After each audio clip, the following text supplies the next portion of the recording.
1회차 이야기를 시작한 지 벌써 5번째가 됐습니다. 그동안 서로 얼굴을 맞대고 얘기를 했으면 참 좋았을 것 같지만은 사정이 그렇지 못한 거니까 서로가 이해해야 될 부분인 것 같습니다. 제일 첫 번째는 수성의 역사문화라고 했을 때 수성의 역사문화를 어떻게 이해할 것인가 하는 문제를 다뤘습니다. 문제는 그렇게 심각한 문제는 아니지만 경우에 따라서 좀 접근하기가 쉽지 않은 문제일 수도 있습니다. 그래서 간단하게 우리가 통상 역사에 있어서는 자연이라고 하는 것, 그리고 그 자연을 이용할 때에 인간관계라고 하는 것이 전제된다 하는 두 가지를 말씀드렸습니다. 그래서 우리가 살고 있는 수성구에 자연은 어떤 것들이 있는가, 어떤 것이 우리의 삶에 영향을 미쳤는가, 그리고 사회적 관계라고 얘기했을 때는 무엇을 얘기할 것인가, 특히나 가족, 마을, 국가 이런 각각 단위의 사회들이 우리의 삶에 영향을 미치는데 그것이 어떻게 우리에게 영향을 미치는가에 대한 생각을 해보자 하는 정도였습니다. 두 번째 우리가 다뤘던 문제는 수성구의 행정적 편제의 문제입니다. 우리가 지금은 수성구 이렇게 얘기를 하지만 이전에는 행정단위가 달랐습니다. 수창군이라고 하는 이름을 가진 적도 있었고 수성현이라고 하는 이름도 가진 적이 있었습니다. 이 인근의 고을들을 거느리고 있었던 때도 있었고 혹은 여기서 먼 경주 소속인 때도 있었습니다. 가까운 시기였던 조선시대에는 아시다시피 대구 소속의 속현이 됩니다. 물론 고려의 속현과는 좀 성격이 다른 속현입니다. 그러다가 조선 후기쯤 가면은 7개의 면으로 바뀝니다. 지금 우리가 알고 있는 수성구와 가창에 해당되는 것, 그것이 7개의 면으로 파괴돼가지고 그 안에 우리가 알고 있는 동리가 있죠. 동과 리. 그렇게 변해왔고 아시다시피 일제 시기를 거쳐서 해방 이후에 80년도 이후에 우리가 알고 있는 수성구로 되었습니다. 행정적 편제에서 우리가 한 가지 생각해보자 하는 것은 행정의 단위인데 행정의 단위라고 하는 것은 전 국가적 차원에 있어서의 지방이 됩니다. 그러니까 우리는 지방에 사는 사람이 되는 겁니다.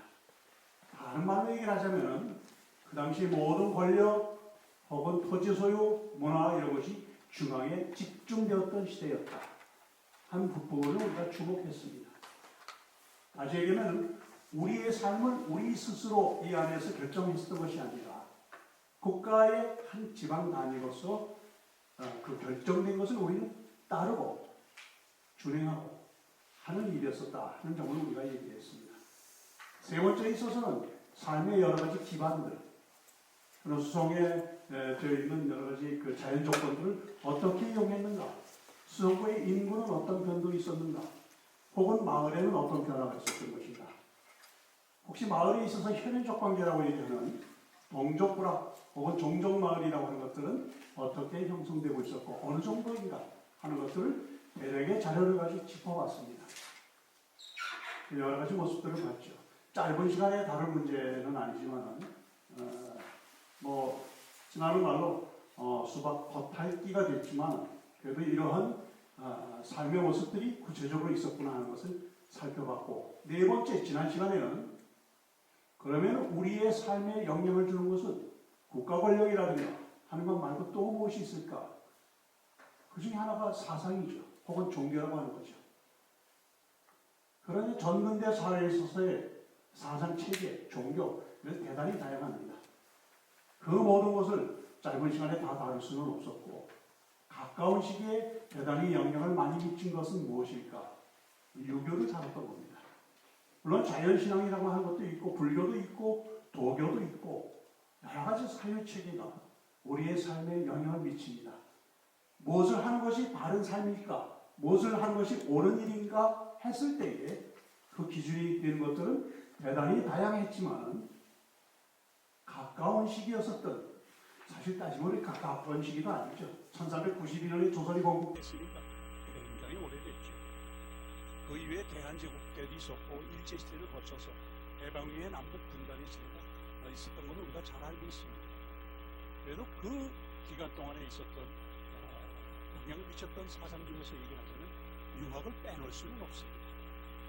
그래서 유교가 언제 들어왔고 그것이 학문적으로 어떻게 이해가 됐고 특히나 고려말 조선 초기에 성리학이라고 하는 것이 새로 들어오면서 이 삶을 한 방향으로 경직되기 시작하는 그런 모습은 무엇이었을까 하는 것을 지난 시간에 다뤘던 겁니다.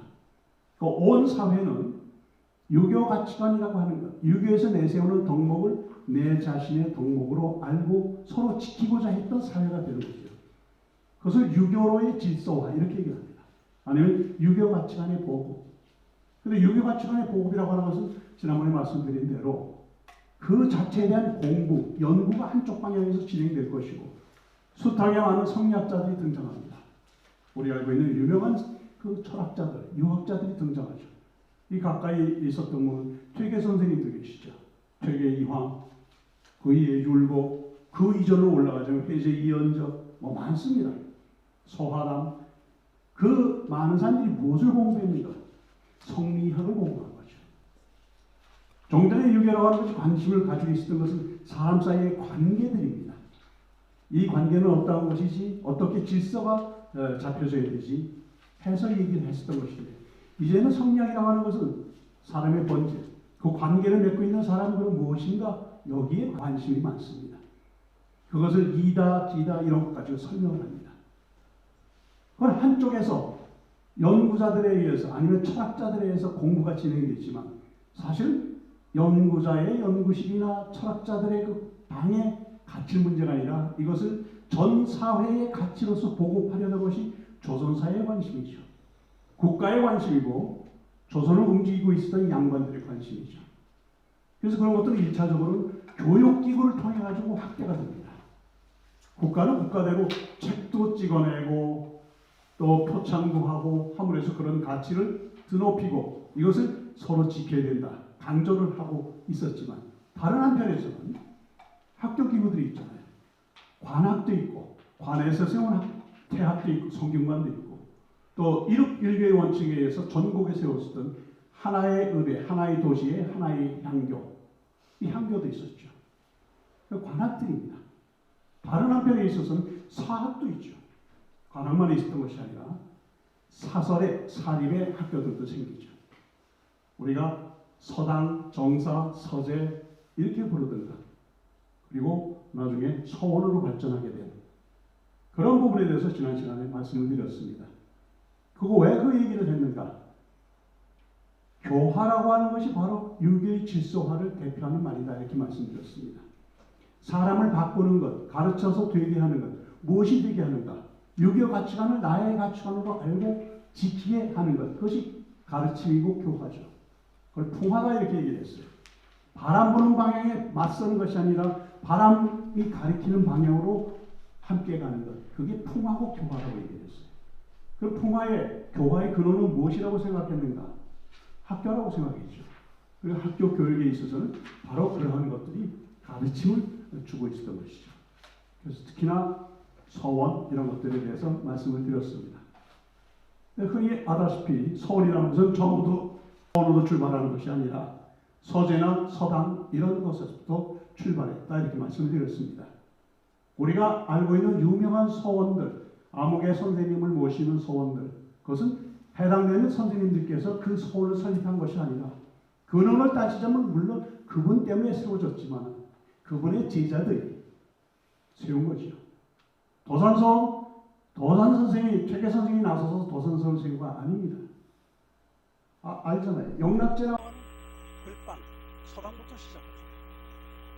그래도 우리가 도산 서원은 퇴계 선생님의 서원 이렇게 생각하죠. 또 뭐냐? 도산 서원은 도산 퇴계 선생의 제자들이 도산 선생을, 퇴계 선생을 기리기 위해서 그 학문을 계승하고 그 뜻을 기리고 모시기 위해서 세운 서원이죠. 그래서 자연스럽게 퇴계 서원이 이렇게 생각을 하죠. 그러나 모든 서원들을 보십시오.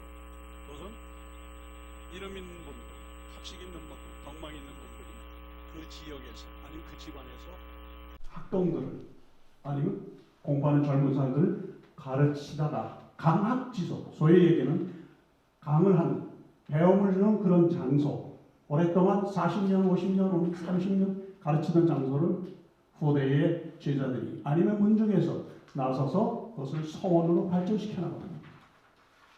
그 서원은 교육기구라고 우리가 알고 있지만 또 한편에 있어서 그런 분들을 기리는 재향의 기능, 향사의 기능을 가지고 있었던 겁니다. 서원이 그래요. 우리 서원은 글 공부하는데 이렇게 생각을 하지만 사실은 서원에는 제사를 지내는 기능이 대단히 중요한 기능입니다. 왜 그런가? 이렇게 혈연적 관계, 혹은 지연적 관계, 학문적 관계, 학연적 관계를 기반으로 해서 서원들이 세워졌기 때문에 거꾸로 조선 후기 가면 제사를 지내던 기구, 영당이라든가 이런 것, 그림을 그려서 선현들, 자기 집안의 선현들을 모시던 이런 제사 지내던 곳이 거꾸로 아동들을 모아가지고 가르치기도 합니다. 구별이 모호해져요. 서원이 향사와 교육 기능을 가지고 있다고 할 것 같으면 영당이라고 하는 제사 기능을 가진 것이 교육 기능을 거기에 덧붙이게 되는 것이죠. 이런 것들이 서원이 있었어요. 그런데 그것만 가지고 교화를 다 이룰 수는 없죠. 왜냐하면 배우는 사람들은 한정되어 있죠. 글 공부하는 사람들은 한정되어 있습니다. 모든 사람들이 가서 글 공부를 하는 것 그렇지는 않죠. 조선 후기 서당이 확대가 되면서 공부하는 사람들이 많이 늘어난 건 사실입니다. 그러고 공부할 수 있는 사람이 그렇게 다 모든 사람이 가능했던 건 아닙니다. 우리가 수성의 역사를 다루고 있었기 때문에 지난 시간에 수성의 서원들을 살펴보고 서재들을 살펴봤어요.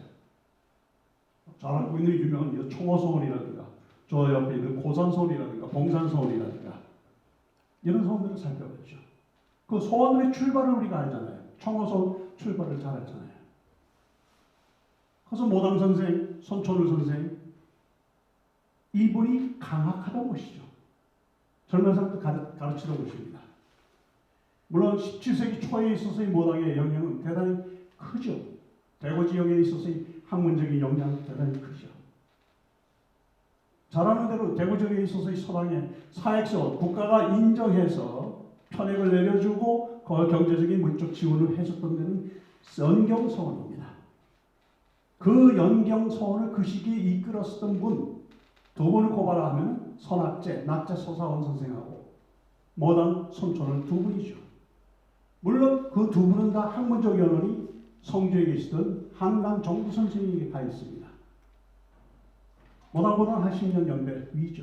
선생님마다 정 선생님 그야말로 그분의 영향을 받았는데 그분 영향을 받아서 소위 얘기하는 선사 서재 나중에 그 이천서원 이렇게 얘기하는 선사 거기하고 연경 이런 데서 젊은 사람 대구의 젊은 사람들을 가르치다가 서사원을 먼저 돌아가시게 되니까 그 다음에 이 지역에 있을 수성리 사람 이렇게 불렀어요.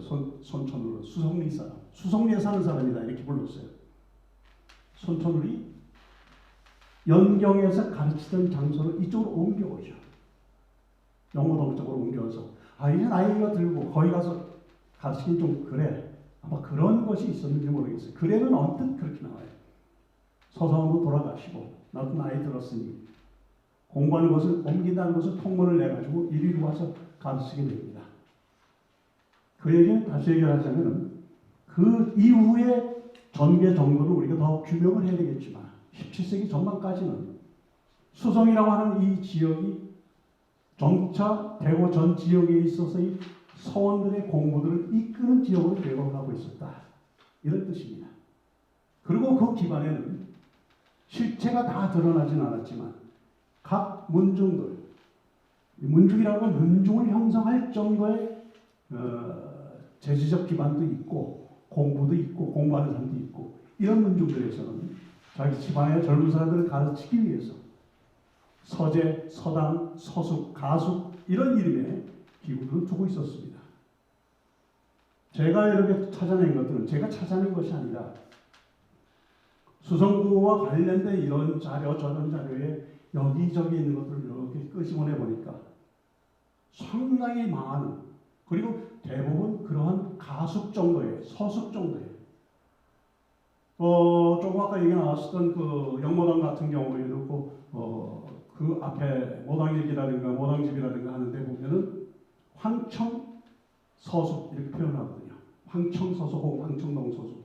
잘 아시다시피 황청동이라는 이름을 이전에 가지고 있었잖아요. 황금동 이쪽이. 이름이 좀 듣기가 민망스럽다 해가지고 이름을 황금동으로 바꿨죠. 황금동이 또 듣기 좋은 이름은 개인적으로는 아니라고 생각하지만 그 취향 문제니까. 근데 황천 그러니까 황천하고 비슷해가지고 바꾸지 않았나 싶어요. 황청동. 황청동 뜻을 보면 상당히 좋죠.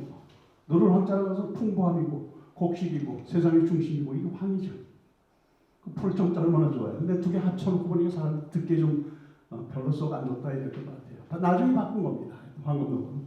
근데 이 황청동 황청소속이라고 부르듯이 그 앞서서 있었던 정계동, 정경동 같은 경우는 젊은 사람들을 가르치던 서속이 있었다. 다시 얘기하면 수성의 유교 문화에 있어서 이 기반은 다른 지역과 거의 차이가 없다 이렇게 보여집니다. 그런데 그 규모와 구체적인 실상은 아직 많이 드러나진 않았지만 존재는 했다 이렇게 얘기할 수 있어요. 그것으로서 유교화가 끝나는 것인가? 그렇지 않습니다. 교화라고 하는 것은 양반들이 공부하는 데 가서 공부하는 것으로 이건 내가 배워야 될 공부고 내가 지켜야 될 가치다 해서 끝나는 게 아닙니다. 일반 백성들이 그걸 따라가야 돼요. 보다 많은 사람들이 교화의 대상으로 되어야 돼요. 유학에서 얘기하는 교화의 대상이라는 것은 초기에 있어서 한정돼요. 사람들, 가르칠 만한 사람들만을 대상으로 하다가 그 대상이 점점 넓어지겠죠. 점점 넓어집니다. 대상으로 안 삼는 건 뭐겠어요? 노비 같은 거죠. 껍데기는 사람이지만 작품, 인품으로서는 완벽성을 가지고 있지 못한 존재, 노비. 이거 가르치지 못한다 이렇게 되겠죠. 그러나 그게 시각이 넓어지고 세월이 바뀌면 이들도 가르쳐서 이 교양을, 이 소양을 갖도록 해야 될 것이 아닌가 하는 생각을 가진 사람들이 많이 늘겠죠.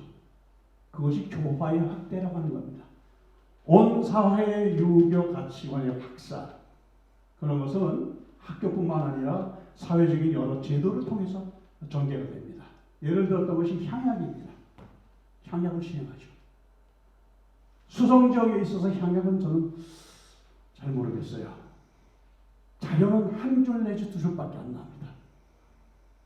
1616년에 손촌을 이분이 모당 선생이 향약문을 완성했다 하는 대목이 나옵니다. 그 향약문은 그러니까 여시향약을 증선한 것. 여시향약이라고 하는 것을 주자가 증선해가지고 주자증선 여시향약 이렇게 부르기도 합니다. 아마 그걸 하나를 모델로 하고 또 하나는 퇴계 선생의 향립약조. 퇴계 선생의 글에서는 다 향립약조라고 나오는데 모당집에는 향립조약 이렇게 나옵니다. 명칭이 조금 달라요. 저는 모당집의 그 글에 있어서의 조금 표기나 어떤 옮겨 적는데 조금씩 문제가 있다고 생각하는 사람 중에 한 사람입니다. 완벽한 문집은 없어요. 옮기다가 조금씩 달리 전해지기도 하고 그런 부분이 있습니다. 그런데 하여튼 주자의 향약과 퇴계의 향약을 본따 가지고 증선을 해서 덧붙이고 깎고 해서 향약문을 완성했다 하는 대목이 나옵니다. 그것이 이 지역의 향약인지 아니면 당대의 대구 지역을 이끌었기 때문에 대구 지역 전체를 대상으로 하는 향약인지 그것은 더 검토해 봐야 되겠어요. 그러나 분명한 사실은 모당이 따르고 있었던 한강 선생,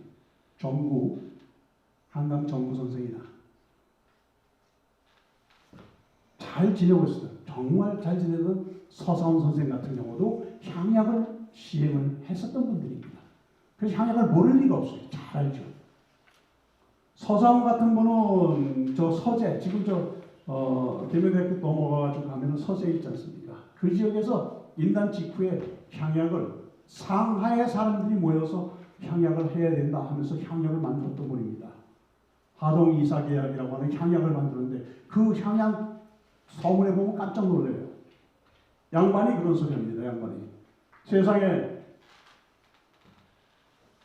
마을 사람들, 같은 동네 사람들을 동포라고 얘기를 하고 동포라고는 쉽지 않습니다. 동기라고 얘기를 합니다.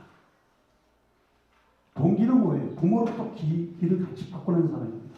당신하고 나는 형제라는 소리가 납니다. 누가? 양반이 일반 상민에게 인간으로 해서 초토화됐어요.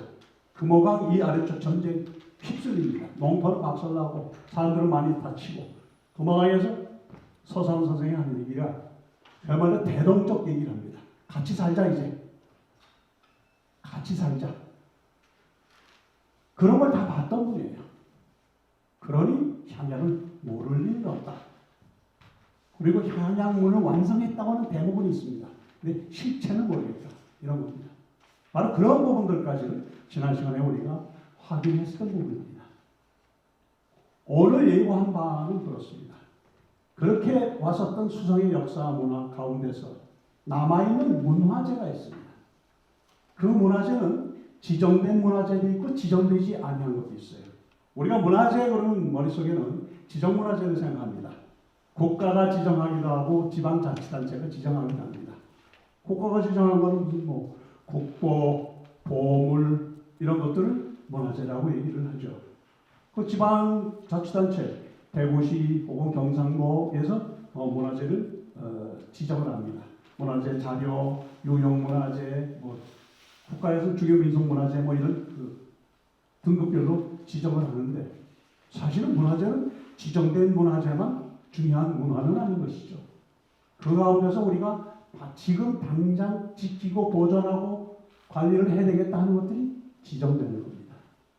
세월이 가면 더 많은 부분들이 문화재로 지정이 되겠죠. 그래서 흔히 일반인들이 생각할 때 지정문화재, 예를 들면 국보 몇 호, 보물 몇 호, 경상북도 유형문화재 몇 호 아닌 것은 별일 아닌 것, 이런 생각은 하지 마십시오 하는 뜻입니다. 다 소중한 문화죠. 소중한 문화입니다. 어제도 어디서 요청이 있어서 가서 조사를 하고 사실 여부를 좀 확인을 해야 되니까 현장 조사를 하고 더 이제 검토를 해가지고 논의를 하고 그럴 내용인데 계속 그 일들은 벌어지고 있습니다. 그런 것 가운데서 현재 수성에 남아있는 눈에 띄는 것들을 가지고 우리 그동안 4시간에 걸쳐서 얘기했던 부분들을 다시 리마인드하고 다시 되돌아보고 그걸 확인을 해보자 하는 거죠. 그때에 안 다뤘었던 문화들도 있고 다룬 문화도 있어요. 그런데 다른 학교에서 얘기했으니까 우리가 익히 알고 있는 문화유산들을 가지고 검토를 해보고 또 4시간 동안에 아니면 5시간 동안에 우리가 이런저런 문제를 검토했으니까 도대체 역사 문화를 이렇게 다뤘는데 우리가 얻어가야 될 것, 우리가 생각해야 될 것은 무엇인가 하는 부분들을 마지막에 같이 생각을 해보고 또 하나는 그동안에 5차례에 걸쳐서 제가 정리를 제 입장에서 정리한 것이기 때문에 미심쩍은 부분도 있고 모자란 부분도 있고 많이 있을 겁니다. 그 정리하게 된 자료가 어디에 있는가 여러분들이 쉽게 들어가서 어디서 보면 될 것인가 그 자료들을 각각 어떤 주의를 가지고 보면 될 것인가 하는 것을 설명을 드리도록 하겠습니다. 자료를 직접 대할 수 있는 그런 것들을 설명을 드리도록 하겠습니다. 그러면은 5번이 거치는 것이 아니라 여러분이 나중에 집에 가셔서 혹은 여기 도서관에서 컴퓨터를 통해 가지고 그 자료들을 직접 보실 수가 있기 때문에 그런 소개를 하는 걸로 이 시간을 마치려고 합니다. 구성은 오늘 그렇습니다. 문화유산들 그 가운데서 지정된 것도 있고 지정되지 않은 것도 있고 그리고 최근에 보고가 되고 있기 때문에 잘 알려지지 않은 것은 조금 더 깊이 말씀을 드리고 여러분 가지고 있는 자료를 보시면서 설명을 드리겠습니다. 마련한 자료 몇 가지를 보여드릴 텐데 그 중에 하나가 봉수대지요. 발굴이 1차 발굴이 이제 끝나가지고 이런 모습을 갖게 되고 향은 아마 여러 모양일 것, 여러 모양이고 이게 북이고 아마 동서남이 되겠죠. 그래서 요것을 보호벽 혹은 방어벽이라고 이렇게 얘기하는 부분입니다. 돌로 쌓았죠. 담인 건 벽인 줄 우리가 보면 알 겁니다. 그래서 보고자가 이것을 선형, 배 모양이라고 얘기했는데 그것은 동의하거나 말거나 관계없습니다. 이걸 배 모양 이렇게 부르면 배 모양이 앞으로 되는 거고 타원형 하면 타원형이 되는 겁니다. 왜 이 말씀을 드린가 하면은 요 성산토성 있지 않습니까? 성산토성의 그 발굴하신 분은 그것을 타원형 이렇게 표현을 하셨더라고요. 이분은 또 배 모양. 그러니까 저는 따라갈 수밖에 없어요. 배 모양이라고 배 모양의 이 봉수대, 이 법이산 봉수대, 수성구청 쪽에서 대단히 요즘에 관심을 많이 가지고 있는 봉수대에서 설명을 상세히 드리도록 하겠습니다. 봉수대는 어떤 것이고 법이산 봉수대는 규모가 어떻고 하는 주목하는 것 중에 하나는 이 부분이죠. 이 부분은 기우단입니다. 기우제를 지내던 제단입니다. 기우소가 있었습니다. 기우소에 대해서, 기우제에 대해서도 말씀을 좀 드리도록 하겠습니다. 저희가 봉수대로서만 관심 드리는데 저는 기우단 이것도 관심을 동시에 가져야 될 것이다 하는 걸. 이건 다른 지역 봉수대입니다. 여기 있죠. 사천 각산봉화대. 이렇게 해서 연기를 보이도록 하는, 불빛을 보이든가 연기를 보이도록 하는 이렇게 시설을 한 데도 있고, 이 아래에 담을 쌓아가지고 출입을 해가지고 떼도록 되어 있는 이런 형태가 있습니다. 사천에 있는 겁니다. 이건 수원에 있는 화성봉돈. 이거는 일반 산성에 있는, 산에 있는 아니면 산 정상에 있는 봉수대하고 전혀 다릅니다. 봉돈을 쌓고 이 부분, 이런 부분들 쌓는 것을 돈대라고 보통 얘기를 하는데, 돈대라는 것은 돋은 겁니다. 이렇게. 돈대 위에다가 여러 것들을 하나, 둘, 셋, 넷, 다섯 이렇게 해서 만들어 놓죠. 창녕문이 이쪽 방향이고 팔달문이 이쪽 방향이고 그 사이에 있는 봉돈 이렇게 부르고 봉수대입니다. 저는 이거 볼 때마다 좀 의아스러운 게 제일 높은 데는 여기가 아닙니다. 화성에. 팔달문에서 올라가서 서장대 거기가 제일 높죠. 그럼 제일 높은 데다 하지 왜 여기다 했을까 하는 생각을 늘 가지고 있습니다. 이거보다 더 높은 데가 옆에 있는 동문인 창녕문이고, 그런데 여기다 딱 했어요. 이건 나중에 복원한 겁니다. 나중에 복원한 것이죠.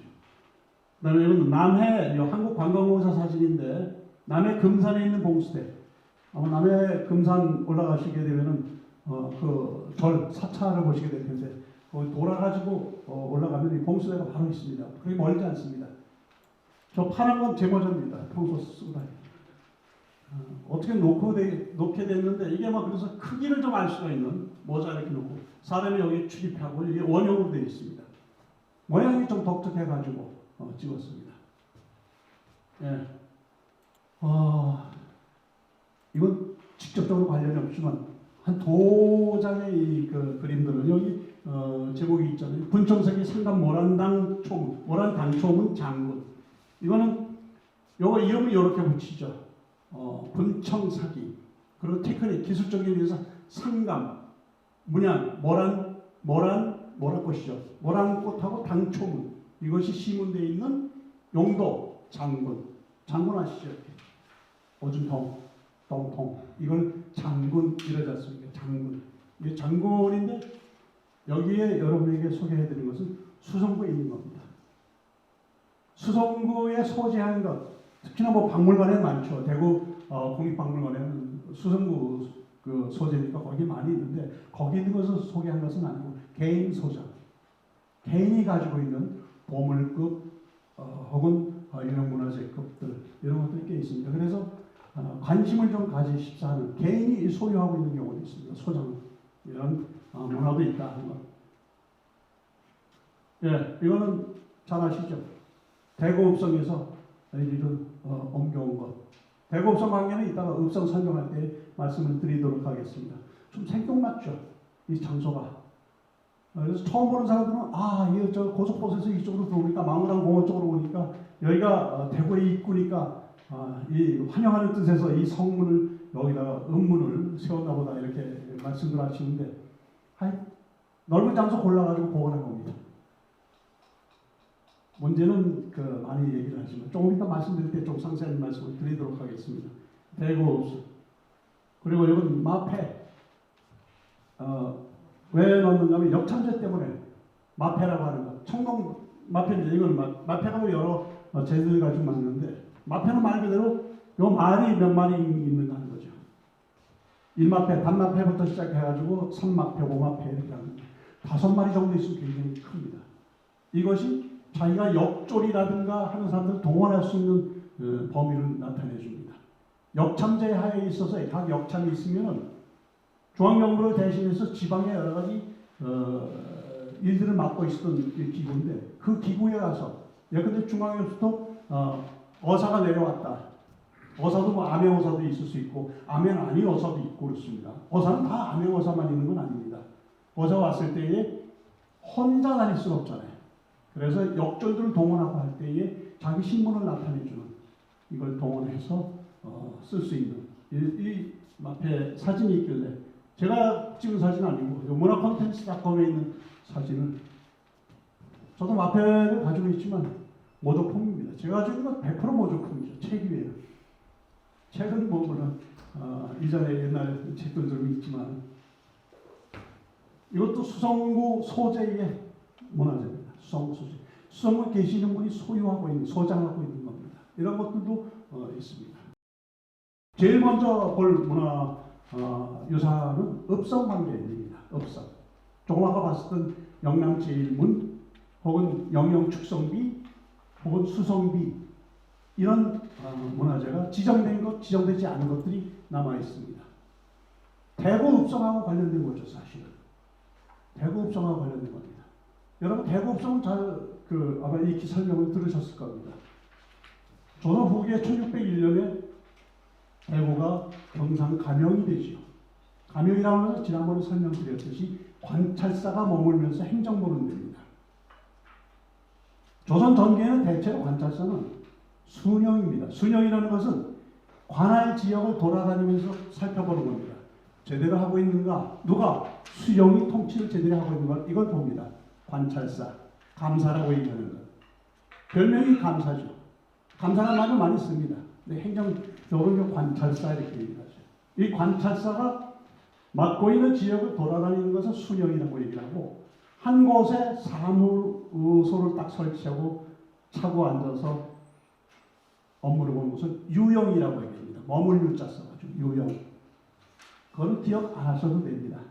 조선 영이 많이 돌아다녔고 후기에는 감사들이 제자리에 앉아가지고 대구 감영에 앉아가지고 이 대구 감영이 사실 대구 감영이가 경상 감영이죠. 경상 감영. 경상 감영에 앉아가지고 일 보는 것. 후기가 그렇습니다. 근데 대구가 발전하게 된 건 지난번 말씀을 드렸지만 임난 이후죠. 임난 전쟁에서 군사적인 여러 가지 중요성들이 확인되고 이후에 1601년 이후에 감영이 대구에 설치가 됩니다. 그러면서 대구가 급격히 늘어나죠. 바로 그때에 성을 쌓지 않습니다. 100몇십 년 훨씬 지난 다음에 1601년에서 1736년, 37년 넘어가면 벌써 몇백 년 지났잖아요. 100몇십 년이 지났잖아요. 지난 다음에 성을 쌓습니다. 성이라고 하는 것은 본래 무엇인가? 성은 여러 가지가 있어요. 우리가 보통 얘기하는 읍성, 대구 읍성이라고 부르죠. 도시입니다. 성을 쌓아서 사람들이 들어가서 사는 곳, 읍성이죠. 그런데 그런 성 중에서 특히 산에 있는 것들, 산성이라고 얘기합니다. 위치를 가지고 얘기를 하죠. 그런데 이 산성은 무엇으로 많이 용도로 쓰이는가? 피난처로 쓰이죠. 인근에 가까운 곳에 살던 사람들이 난리가 났다, 전쟁이 났다 하면은 들어가서 3개월, 5개월, 6개월 피난을 한다. 대피를 하고 거기서 전쟁을 치를 수 있는 것. 그런 것들이 산성입니다. 물론 시대가 올라갈수록 산성들은 상당 기간 동안 머물면서 전쟁을 치러야 되는 경우가 많았습니다. 보통 그렇게 생각하시면 됩니다. 읍성인 도시적 성격을 사람들이 머물면서 먹고 살고 일반적인 생활을 하는 것. 산성은 그렇게 긴 기간이 아닌 곳에 머물면서 전쟁을 겪는다든가 감당한다든가 하는 것들로 쓰인 경우가 많다. 이렇게 보시면 됩니다. 대구 읍성이라는 것은 도시죠. 그 성이라는 것은 대단히 중요하긴 하지만 모든 도시에 다 성이 있지는 않잖아요. 우리가 기억을 보는 성들, 아까 봤었던 그 화성, 그건 계획도시죠. 아주 그 대단한 계획을 세워가지고 꼼꼼하게. 그리고 공사했었던 시방서가 그대로, 내역서가 그대로 남아있잖아요. 화성 같은 경우. 저도 화성 건설하는 그 내용들을 이렇게 살펴본 것 중에 하나는 깜짝 놀랐어요. 나무를 어떤 수종을 어디에 심을 것인가 다 정하고 그대로 집행을 합니다. 상당한 계획도시예요. 그 읍성이죠. 그래서 성이라고 하는 것은 무엇인가? 춘추자 시전에 나온 대로 성고 어민. 성은 뭐예요? 민보어성. 그렇죠. 민이라고 하는 것은 성에 의해서 보호받는다. 민보어성 이렇게 얘기하죠. 백성은 일반 백성들은 뭐에 의해서 보호받는가? 성에 의해서. 방어의 의미죠. 성을 쌓고 민은 성에 의해서 보호받죠. 근데 재미있는 것은 옆길로 나가면 안 되는데 성보어덕이라고 그 뒷줄 대목이 딱 나오죠. 그 성은 뭐에 의해서 유지가 되는가? 덕에 의해서. 어디로 얘기가 튀는가 하면은 성이라고 하는 것이 일반 백성들이 사는 곳이라고 할 것 같으면은 그 백성은 성에 의해서 보호받지만 그 성은 다스리는 사람이 덕이 없으면 무너진다는 뜻입니다. 엉뚱하죠. 우리는 성은 군사적으로 지킨다고 생각하죠. 졸지 아니하고 깨어있는, 경수하고 있는, 깨어서 지키고 있는 사람들에 의해서 성의 파수꾼들에 의해서 지켜진다고 생각하지만 춘추자 시전에서 얘기하고 있는 성이 유지될 수 있는 것은 그 도시가 유지되는 것은 그 도시를 다스리는 사람의 덕입니다. 인과 덕이 없으면 그 성은 무너집니다. 우리 흔히 얘기하는 역사에서 얘기하는 그런 내용입니다. 그래서 성은 개념이 그렇게 아주 다양해요. 그런 성들이 대구읍성이었던 것이죠. 그리고 우리 지역에 있는 저희 토성 있지 않습니까? 성산 토성. 그건 토성이죠. 성들을 얘기할 때 토성에다 산성의 축성 방식을 놓고 재질을 어떤 것을 놓고 석성이냐, 돌로 쌓는가, 아니면 흙으로 쌓는가. 그래서 토성이냐, 석성이냐 그렇게 얘기하는 것이고 또 목성을 얘기도 하기도 해요. 근데 목성의 경우에는 그 쉽지가 않아요. 중간중간에 또 목책을 둘러가지고 저기 올라오지 못하게 또 말뚝 같은 걸 쭉 박아놓고 있습니다. 하여튼 성은 사람들을 보호하기 위한 것입니다. 그 안에서 살기 위한 것이죠. 지을 때는 보통 자연의 지형들 잘 이용을 해서 깎을 때 좀 깎고 더할 때 또 메꾸고 이래서 성들을 쌓습니다. 그것이 대고읍성에서 딱 이렇게 보시면 됩니다. 그 대고읍성이 여러분 보시는 대로 그 자료에 두 번째에 나와 있지만은 민흥수 대고읍성을 쌓고 그 뒤에 축성비, 영영 축성비 두 번째가 영영 축성비잖아요. 영영이라고 하는 것은 경상가명의 줄임말입니다. 영영. 경상가명의 별명이 영영입니다. 영영하는 경상가명 이런 뜻입니다. 전라도는 완영 그러죠. 그 충청도는 금영 그러고, 저 황해도 조금 해영 그러고, 경기도는 뭐겠어요? 기영. 줄임말입니다. 별명들입니다. 짧게 부르는. 영영 앞에 붙은 자료들 많습니다. 그것은 경상가명의 자료들이다. 이렇게 보시면 됩니다. 혹시 그런 자료들을 보시게 될 경우에. 그래서 1번과 2번 바로 그런 내용을 영남 제1관이라고 하는 것 아까 보셨던 이것은 그때 쌓았던 1736년에 쌓고 1737년에 축성비를 만들게 되는데 축성비는 성을 이렇게 쌓았습니다 하는 내용을 기록한 비입니다. 근데 이 두 구조물이 이것도 특히나 그렇고 제자리에 있던 것이 아니고 쫓겨나죠. 잘 아시는 대로 박중양이라고 하는 인물에 의해서 이 성을 쌓아놓고 난 다음에 세 번째, 네 번째 나와 있는 것이 수성비가 또 있지 않습니까? 수성비는 보수했다 이런 뜻입니다. 또 시장이면 시장, 관찰사는 관찰사가 도시에 와서 행정을 하면서 성이 무너지고 보수하고 그러죠. 그런 것이 수성비입니다. 그래서 축성비나 수성비나 이런 것은 기록 유산으로서 중요한 겁니다. 우리 조상들은 조선시대나 혹은 그 이전에 무슨 일을 하고 공사를 하고 기록을 합니다. 누가 이 일을 맡았고 언제 그 재료가 얼마큼 들어갔고 그런 기록들을 남깁니다. 어저께 누구를 만났더니 그러시더군요. 우리는 원래 기록을 싫어하는 민족이 돼가지고 그래요. 그 민족을 만나본 적이 없는데요. 그렇게 말씀드렸지만 남아있는 기록은 많지는 않습니다. 그러나 필요에 따라서는 여러분에 의해서 기록들을 하고 있죠. 이런 기록들이죠. 그래서 기록유산으로서 기억하면 됩니다. 그렇기 때문에 영남 제1가는 무너진 다음에 그 부재들을 갖다가 일부의 부재를 갖다가 지금 복원을 해놓기 때문에 문화재로 지정이 못 됐죠. 그러나 영영 축성비나 수성비는 문화재로 지정되어 있잖아요. 왜냐하면 당대의 기록이기 때문에, 기록유산이기 때문에 그렇게 지정된 겁니다. 그래서 혹시 보시고 이렇게 큰 건물인데 왜 이건 지정 안 했고 멋있는데 요만한 비 두 개는 왜 지정이 됐는가? 이유가 달라서 그렇죠. 근데 이 비를 그렇게 이 성을 쌓아놓고 관리를 했는데 잘 아신 대로 박중양이라고 하는 인물, 칠파 중에 칠파죠. 재미있는 별명이 있죠. 신념이 있는 칠파, 신념의 칠파라고 보통 얘기하는데 아주 철저한 신념에 있었기 때문에 작대기를 많이 흔들었을 거예요. 여러분 보통 공개된 자리에서는 박작대기 별명이 이렇게 나오죠. 근데 사사기에서 얘기할 때 박씨를 붙이지 않냐고 X짝대기라고 합니다.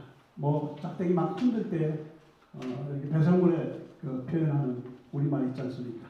제가 이 영상 기록으로 놨기 때문에 차마 제 입으로 깨끗한 저 입으로 욕을 할 수가 없기 때문에 똥이라든가 오줌이라든가 이런 얘기를 못하기 때문에 못하지만 보통 사상이 그렇게 얘기합니다. 아무 X짝대기 그걸 막 휘두른 거죠. 당시에 이것은 그야말로 개화장입니다. 이 지팽이 들고 다니는 사람은 신식의 사람이죠. 돈이 있거나 권력이 있거나. 아주 재밌는 얘기가 많죠. 일제시대에 스티크 지팽이 들고 호려받은 사람이 박중이에요. 중앙에서는 반대를 했는데 자기가 나서서 대구업성을 부셔버립니다. 다 부서지죠. 대구업성 그때 부서집니다. 돌들은 산산이 흩어지죠. 몇 개의 돌들은 어디 있는지 지금 알고 있죠. 어느 대학의 건물에 기초석, 어느 고등학교의 기초석, 초석으로 가 있는 거 알고도 있습니다. 근데 그거 빼올 수는 없잖아요, 지금. 학교는 몽땅 부술까요? 하여튼 뭐 해결해야 될 방법은 이제 전혀 나오지가 않고 있는데 돌들 다 없어졌어요. 그렇게 놓고 영영 축성비나 수성비는 갈 곳을 몰라 헤매게 되는 거죠. 여기 저기 향교 앞마당으로 갖다 뒀다가 그래서 지금의 자리에 옮겨오게 된 겁니다. 그러니까 그 기록 유산만 봐도 우리의 역사가 거기에 그대로 있죠. 그 자리에 옮겨온 것만 봐도 제자리에 있지 못하고 축성비나 수성비나 그것이 여러분이 보는 자리에 나와 있는 그 내용들이다. 이렇게 보시면 됩니다. 그 아래에 이공제비 및 군수 이후범선 영세불망기 이렇게 되어 있는데 너무나 유명한 것이기 때문에 잠깐만 소개를 하고 넘어가겠습니다. 대구 시내에 물난리가 가끔 벌어지는데 사망 전까지 나옵니다. 물 관리가 잘 안 되잖아요. 도시에 조선시대 물 관리가 도시가 잘 안 되고 물이 잘 빠져나가지 않죠. 그래서 신천 쪽에 물을 잘 빠져나갈 수 있도록 당시에 판관이었던 분이 이것을 정비를 합니다. 어딜 정비하는가? 이 신천의 일부 지역을 뚝을 다시 쌓고 정비를 합니다. 판관은 누구인가? 부시장쯤 생각하시면 됩니다. 대구는 도호부이기 때문에 부사가 있습니다. 근데 그 부사의 역할을 관찰사가 보통 겸합니다. 그런데 도지사가 시장 겸하는 것이 되니까 업무가 얼마나 많습니까? 일반의 행정 업무, 민정 업무들은 부시장을 두고 처리하는 거죠. 그게 판관제입니다.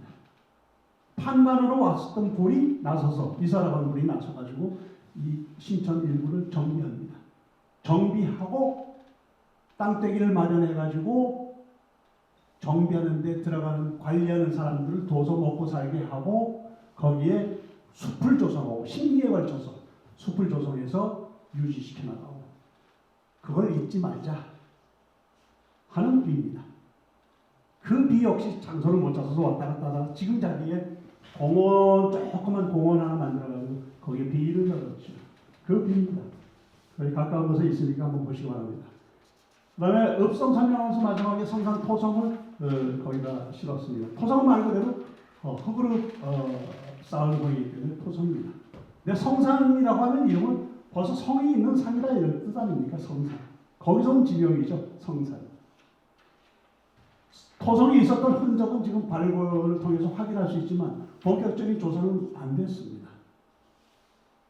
좀 안타깝긴 하죠. 발굴이 전면적으로 이루어져 가지고 전 규모가 다 밝혀져야 되는데 그 사이에 어떤 일이 벌어지는가 점점 무너지는 거죠. 없어지고 나중에 토성의 흔적도 없었을지도 모르죠. 제가 발해 지역하고 중국 지역을 여행했을 때 딱 보고 놀랬던 것 가운데는 엄청난 규모의 흙담들이 쭉 있었어요. 그래서 차에서 내려가서 한참 걸었어요. 이거 뭔가? 그랬더니 성 외곽에 토성이었어요. 고구려 지역에. 이전 사람들은 자신들을 보호하기 위해서 많은 축조물들을 이렇게 쌓고 있었던 거죠. 이것이 읍성과 관련된 것들이고, 그 다음에 역천제에 대해서 잠깐 설명을 드리도록 하겠습니다. 범어 로타리, 지금 로타리가 없어졌죠. 범어 로타리 네거리에 있는 데에 수성구 쪽 방향으로 가다가 오른쪽 바로 지금 아파트 공사 현장 그쯤이라고 지금 얘기합니다. 범어 옆자리입니다. 범어 옆자리죠. 범어역에 하는 무엇인가? 고려와 조선시대에 있던 역천제의 흔적입니다. 역천제라고 하는 것은 무엇인가 하면 중앙으로부터 공문이 내려간다든가 명령문이 내려간다든가 혹은 외국의 사신이 올라온다든가 그 길을 통해 가지고 그 역천이라는 것은 남쪽에서 북으로만 서울로만 가는 것이 아니라 북에서 내려오는 것들도 있고 여러 가지 길들이 있어 교통로가 있을 거 아닙니까? 교통, 통신, 제도죠. 이럴 때는 역천이라고 하는 것. 그 시대에 따라서 변합니다. 그러면 그 지구를 운영하기 위해서 토지가 역전이 있을 것이고 토지가 있죠. 토지를 관리하는 사람도 있고 역마가 있으면 마를 관리하는 사람도 있고 역졸들도 있고 거기 대표, 철방, 거기 역승 이런 사람들이 있죠. 이런 제도가 고려에서 조선을 거치면서 바뀌었습니다. 조선 전기 운영이 좀 어려워집니다. 왜냐? 그 안에서도 비리도 있고 역전으로 지급된 토지를 처리해버리는 일도 생기고 부정한 방법 그리고 영민들 거기서 역호라고도 하고 영민이라고 얘기하는 일하는 사람들이 역부담이 좀 힘든 거예요. 그래서 도망을 가기도 하고 그 운영이 쉽지 않습니다. 통신 기능은 임난 이후에 생겼던 파발마 제도에 의해서 보완이 됩니다. 파발마 제도는 또 다른 겁니다. 그건 주로 통신 쪽이죠. 무너지거나 붕괴되거나 혹은 훼손되면 계속 보완되는 게 제도이기 때문에 그 제도의 대표적인 것이 역천입니다. 그럼 숙박도 해야 될 거 아닙니까? 오가는 사람들을 머물기 위해서. 그래서 원도 있습니다. 그래서 구별해서 그걸 영원이라고 얘기하는 경우도 있고 총괄해가지고 참 이러한 기관들 숙박하는 곳 혹은 머물던 곳 말을 키우는 곳 이런 정도로 이해를 하시면 됩니다. 범어역이 있습니다. 전국의 역천제를 정리를 해가지고 경국대전에 보면 선초에 이제 경국대전이 만들어지는데 정리가 된 거죠. 경국대전은 조선시대의 법전입니다. 이 경국대전 뒤에 가서 계속 수정됩니다. 바뀌고 경국대전에 보면은 전국의 영로들이 쭉 정리가 되는데 범어역과 관련된 것만 좀 소개해드리면 이렇습니다. 경상좌도 소속이죠. 경상좌도에는 황산도, 성현도, 안기도, 송라도, 장수도, 창락도 이런 것이 있는데 그 중에서 성현도 소속입니다. 성현도는 어느 지역을 관할하고 있는가? 그 아래에 소개를 했죠. 밀양, 현풍, 영산, 대구, 청도 이 근처잖아요. 요 근처가 그 성현도 소속의 역천들이 되는 겁니다. 그리고 그 안에 숱하게 많은 역들이 있겠죠. 그 중에 대구에는 4군데. 범어역. 이것이 동에서 굴이 이렇게 자리에 표현되어 있는데 당시에 읍지 자리입니다. 거기에 부를 중심으로 해서 거리니까 동으로 범어역 자리가 거기서 굴이라고 조선시대는 그쯤 거리를 측정했구나 이렇게 보시면 될 겁니다. 그 다음에 있는 것이 금천역, 설화역, 설화는 아직 지명이 그대로 남아있죠. 행정명으로도 쓰이고 그 다음에 유산역 이런 4가지가 있었고 저 아래에 남쪽에 오동원이라고 있었는데 그건 없어집니다. 운영을 하다가 오동원 근처에 또 장이 쓰고 그래가지고 물화가 많이 오가던 것으로 보여집니다. 이 성현도 소속의 역 중에서 이 범어역은 어느 정도 규모였었는가? 그래서 자료도 이런저런 저런저런해서 정리를 해보니까 호총수, 호라고 하는 것은 인구를 뜻하지는 않습니다. 1호당의 인구는 보통 4.3에서 4.5 이렇게 계산을 합니다. 대략적인 숫자다 이렇게 이해하시면 됩니다. 호는 지금대로 호구수 할 때 호, 인호 하면 사람 인구입니다. 그럴 때 호총수 나와 있는 거 보면 200여 호, 212호 규모가 제법 큽니다. 대구 부산에 19세기 자료인데 거기 보면 위토가 66결 95호 이렇게 되어 있습니다. 66결 규모가 잘 상상이 안 될 겁니다. 그러니까 보통 역들의 공적으로 주는 토지 수가 5결입니다. 근데 5결보다도 열 몇 배의 토지가 별도로 더 있었다 이렇게 보시면 됩니다. 말은 어느 정도를 관리하고 있었는가? 한 14마리에서 15마리 정도. 큰 말, 대마, 중마, 소마 이렇게 얘기를 하는데 혹은 짐 실는 말 이렇게 구별을 하기도 하는데 대체로 큰 말들은 한 8마리, 그다음에 10몇 마리 정도가 작은 말들 이런 것들을 관리를 하고 있었던 거죠. 그 정도 규모죠. 작지 않은 규모입니다. 작지 않은 규모이기 때문에 여기에서 일하는 사람들에게 각종의 역을 면제시켜주는 규모도 큽니다. 그래 힘들지 그러면 돈을 내거나 아니면 토지에서 나오는 생산물을 일정한 부분 내놓고 당신들은 다른 역들은 좀 빠져 하는 부분들도 다른 역보다 규모가 컸다. 이렇게 보시면 됩니다. 이것이 범어역입니다. 어떻게 될지 저는 결과를 모르겠지만 어려울 거라고 생각하는데 현장을 보존한다든가 현장을 복원한다든가 하는 일은 아마 쉽지는 않을 겁니다. 소원은 소원이라기보다 희망은 바라기는 거기에 알 수 있는 표지석이라도 좀 세우고 이것이 범어역 자리다. 그리고 아파트 세우는데 시작이 안 된다고 할 것 같으면 그 자리 근처쯤에 범어역 가게에 대해 축소된 것이든지 하는 복원된 일부의 모습이라도 그건 지금 범어역을 운영해서 뭘 하겠습니까? 사실은 전철역이 다 있고 버스 정류장 다 있는데 그 역으로 쓰자는 얘기는 아니잖아요. 근데 여기가 우리의 삶 중에서 대단히 중요한 기구였었던 통신수단으로서 그런 장소다 하는 것을 기억을 하고 할 필요는 있지 않습니까? 하는 정도에서 말씀을 드린 겁니다. 그 다음에 봉수대 문제를 말씀을 드리도록 하겠습니다. 아까 법인상 봉수대를 말씀드렸는데 봉수대라고 하는 것은 무엇인가? 봉화 올리는 데죠. 봉화 올리는 데 두 가지죠. 봉수, 주연야화라고 얘기를 하는데 낮에는 불을 펴봤자 보이진 않습니다. 낮에는 연기가 보이겠죠. 낮에는 올릴 때 연기를 올리고 밤에는 불을 올리는 거죠. 그 방식이죠. 그 방식인데 이거는 전국의 그 변경, 이를테면 적이 들어올 수 있는 지역이라고 하는 것을 다 망을 거미줄같이 해놓고 운영을 하는 거죠. 적이 나타나는 데 관해서.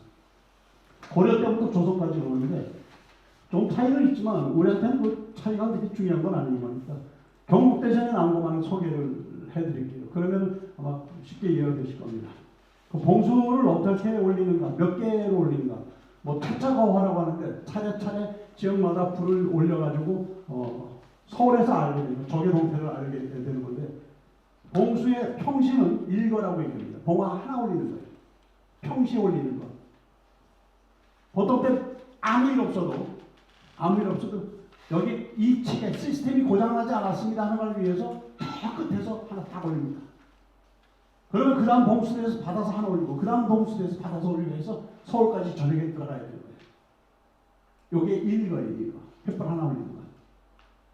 이게 착착착착 올라오는 거죠. 그래서 이거를 별명을 평안화라고 하는 거죠. 아니면 적이 안 나타나고 하나 올렸다고 하는 것은 평시다 이런 뜻이니까 이게 하나 올라왔으면 별명이 평안화 혹은 태평화. 사실 적만 안 쳐들어야 태평세대는 아닌데 그렇죠? 사회가 시끄러우면 그게 어려운 법인데 태평화라는 그런 별명을 가지고 있습니다. 두 번째는 무엇인가? 적 적현형. 이게 무슨 뜻인가 하면 적의 모습이 나타났을 때는 두 개 올립니다. 적출현 두 개 올리죠. 그 다음에 근경 뭐예요? 그 경계 서고 있는 그 가까이에 나타났다. 적이 저만큼 나타났는데 이 가까이 왔다. 그럴 때 뭐예요? 즉 삼거 세 개 올리는 거죠. 네 개 올릴 때는 언제? 범경. 적이 경계를 넘었어요. 경계가 있는데 경계 입줄 쓰고 있는데 넘었어요. 범경. 이러면 네 개 올리죠. 다섯 개는 언제 올립니까? 적적 붙었다. 적하고 붙었다. 싸움이 붙은 거죠. 이러면 이제 다섯 개 올립니다. 이런 방식을 통해 가지고 국가의 안위와 관련된 것. 그러니까 이걸 누가 관리를 하게 되는가? 수령이 하는 거죠. 관찰사가 하는 거죠. 그래서 수령이 그 일을 하는 사람들도 뽑고 정하고 니 해라. 그래서 보고를 받습니다. 그 아래 감고라고 하는 사람이 또 일을 합니다. 감고는 여러 종류의 감고들이 있습니다. 봉수대만 맡는 감고만 있는 건 아니에요. 봉수대 맡은 감고도 있고 무슨 양전할 때도 감고도 있고 무슨 세금 낼 때도 감고 있고 여러 종류의 감고들이 있어요. 실무 매일 만단에서 실무를 맡아서 집행하는 사람 수령이 없죠. 그래서 이 사람들이 보고를 늘 해야 돼요. 수령한테. 왜냐하면 수령이 늘 봉수대 꼭대기에 올라앉아 있을 수는 없잖아요. 그래서 되어가는지 안 되어가는지를 수령이 파악을 하고 있는 겁니다. 이것이 봉수대입니다. 그 봉수대가 1895년도까지는 존재했습니다. 그 후에는 없어지게 되죠. 그럼 우리가 알고 있는 법의산 봉수대는 어떤가 하는 거죠. 법의산 봉수대는 소속이 여러분 자리에 소개한 대로 경주도 수성현 소속이 이렇게 되어 있죠. 경주도 고려 때 수성현은 경주 소속입니다. 지난번에 한번 말씀드렸죠. 자인은 조선 시대 17세기까지도 자인은 요 옆에 있는 자인은 경주 소속입니다. 수성은 조선 시대는 대구 소속입니다. 그런데 수성현 이렇게 표현되어 있는 경주도 소속의 수성현 여기에 법의산 기록이 있습니다. 그 이후의 자료들은 전부 보면 수동면에 있다 이렇게 기록되어 있어요. 수동면 여기가 수동이잖아요.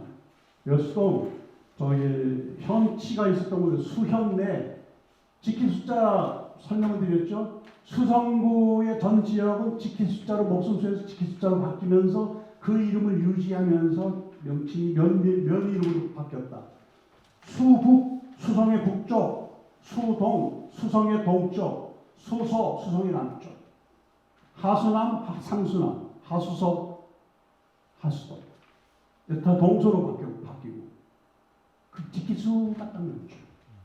동초는 어떻게 바뀌었다고 했어요? 해자가 빠졌죠. 해안의 동쪽.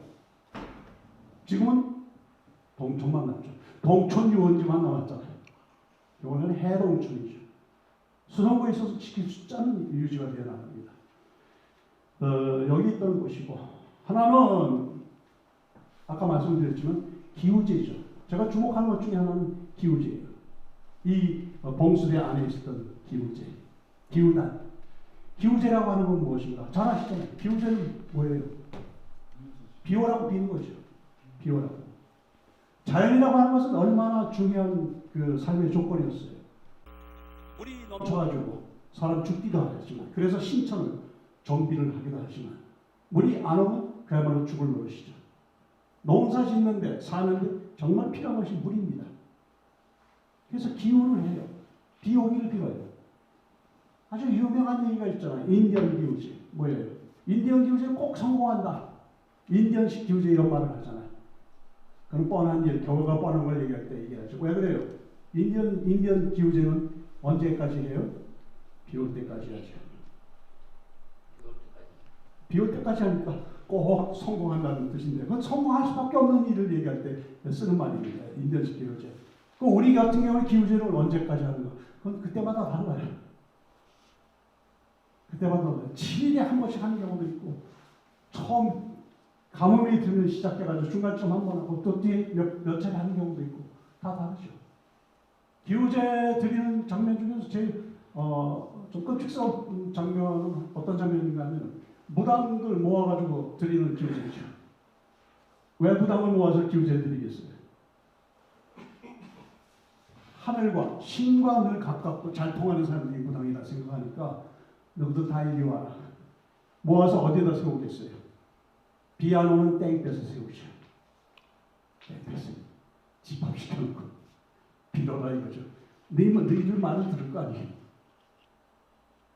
아, 이건 사려 가지고 얘기하는 겁니다. 전에 오는 얘기가 아니고 전에 나오는. 아니 그 장면 좀 보기가 그래요. 사람들은 자연재해가 있으면 항상 빌어요. 그리고 자연재해는 없었으면 좋겠어요. 소재, 초복, 그리고 복을 불렀으면 좋겠어요. 그래서 빌어요. 고려 때 무슨 벌거지, 벌레들이 나타났다면 빌죠. 어디 가서 빕니까? 노량 가서 빌어요. 도관 가서 빌어요. 도교 사찰에 가서 빌고, 불교 법당에 가서 빌고, 사찰에 가서 빌고, 빌 수 있는 데 가서 다 빌어요. 벌레 없애달라고. 일단 가서 잡아야 될 거 아니에요. 잡기도 하죠. 사람들 동원해서. 그런데 이런 자연의 질서가 어지럽힌 것은, 자연재해가 온 것은 이 전체를 다스리는 무언가의 커다란 힘에 의해서 전개가 된다 생각을 하면 산천이 됐건 한강 어귀가 됐건 법이산 꼭대기가 됐건 올라가서 비는 겁니다. 그래서 기후제가 중요할 수밖에. 조선시대 일죠. 아까 소개했던 선천을 그분 얘기를 한 가지 해드릴게요.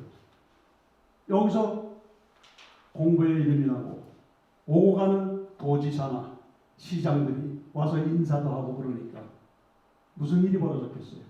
그때 가뭄이 극히 가뭄이 극심해졌는데 관찰사가 부탁하죠. 선천을에게 기후제문 좀 써라. 거기 남아 있습니다. 법의산에서 충문을 선천을이 썼습니다. 기후제문 피고 하다가 중요한 일이니까 그건 누구한테도 중요한 일이에요. 수영한테만 중요한 일이 아니고 모든 사람에게 중요한 일이죠. 기후소가 있죠.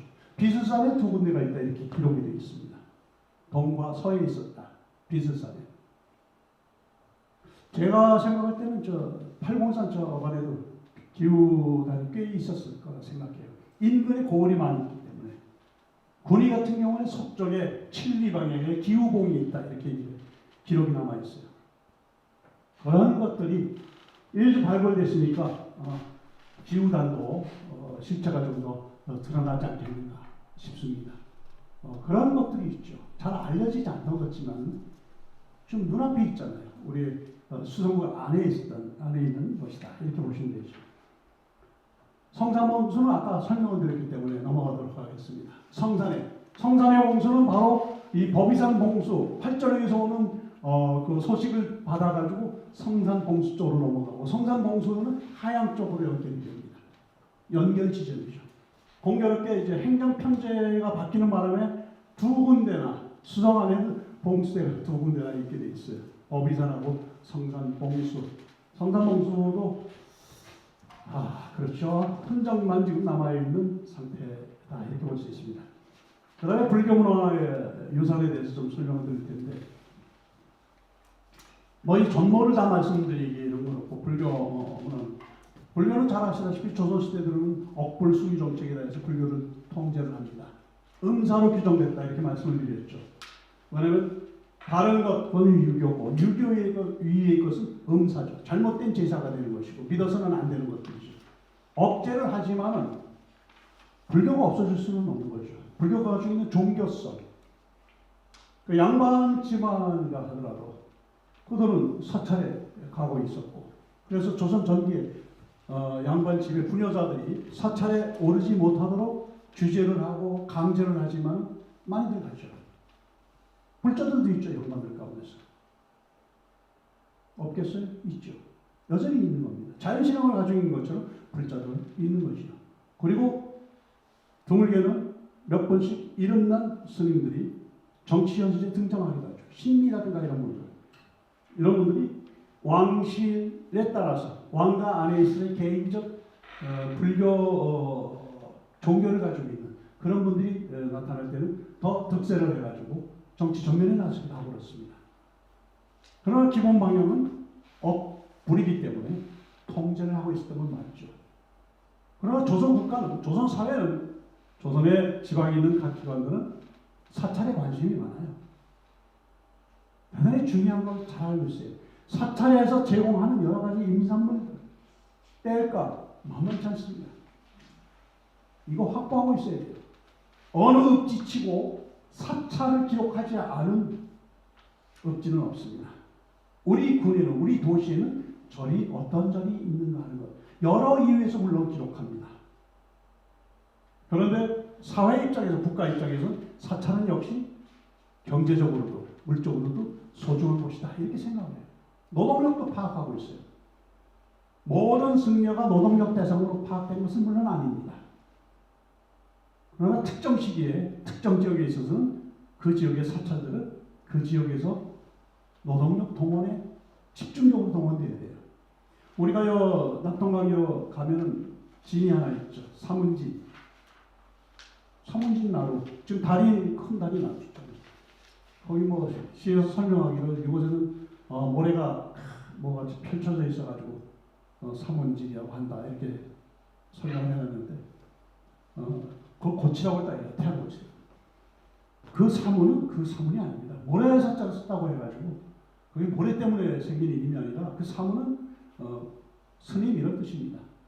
사문, 불교, 승려 이런 뜻입니다. 사문이라고 하는 것은. 그 왜 거기가 사문진인가?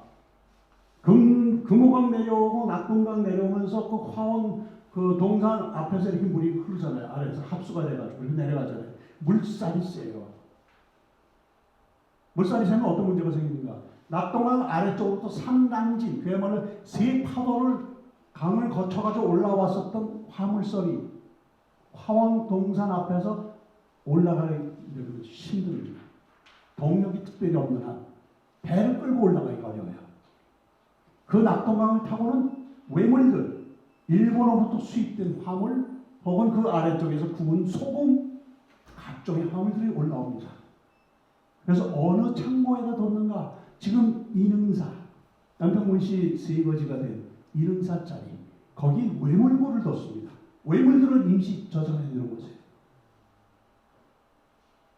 그리고 작은 배로 바꿔가지고, 왜냐면 낙동강이 올라가면서 거기서부터 수심이 낮았기 때문에 뾰족한 밑바닥의 배는 끌고 올라가기 어렵다. 그러니까 평평한 배로 작은 배로 바꿔가지고 올라갑니다. 곰이 저쪽 위로 올라가죠. 그런 장소입니다. 거기가.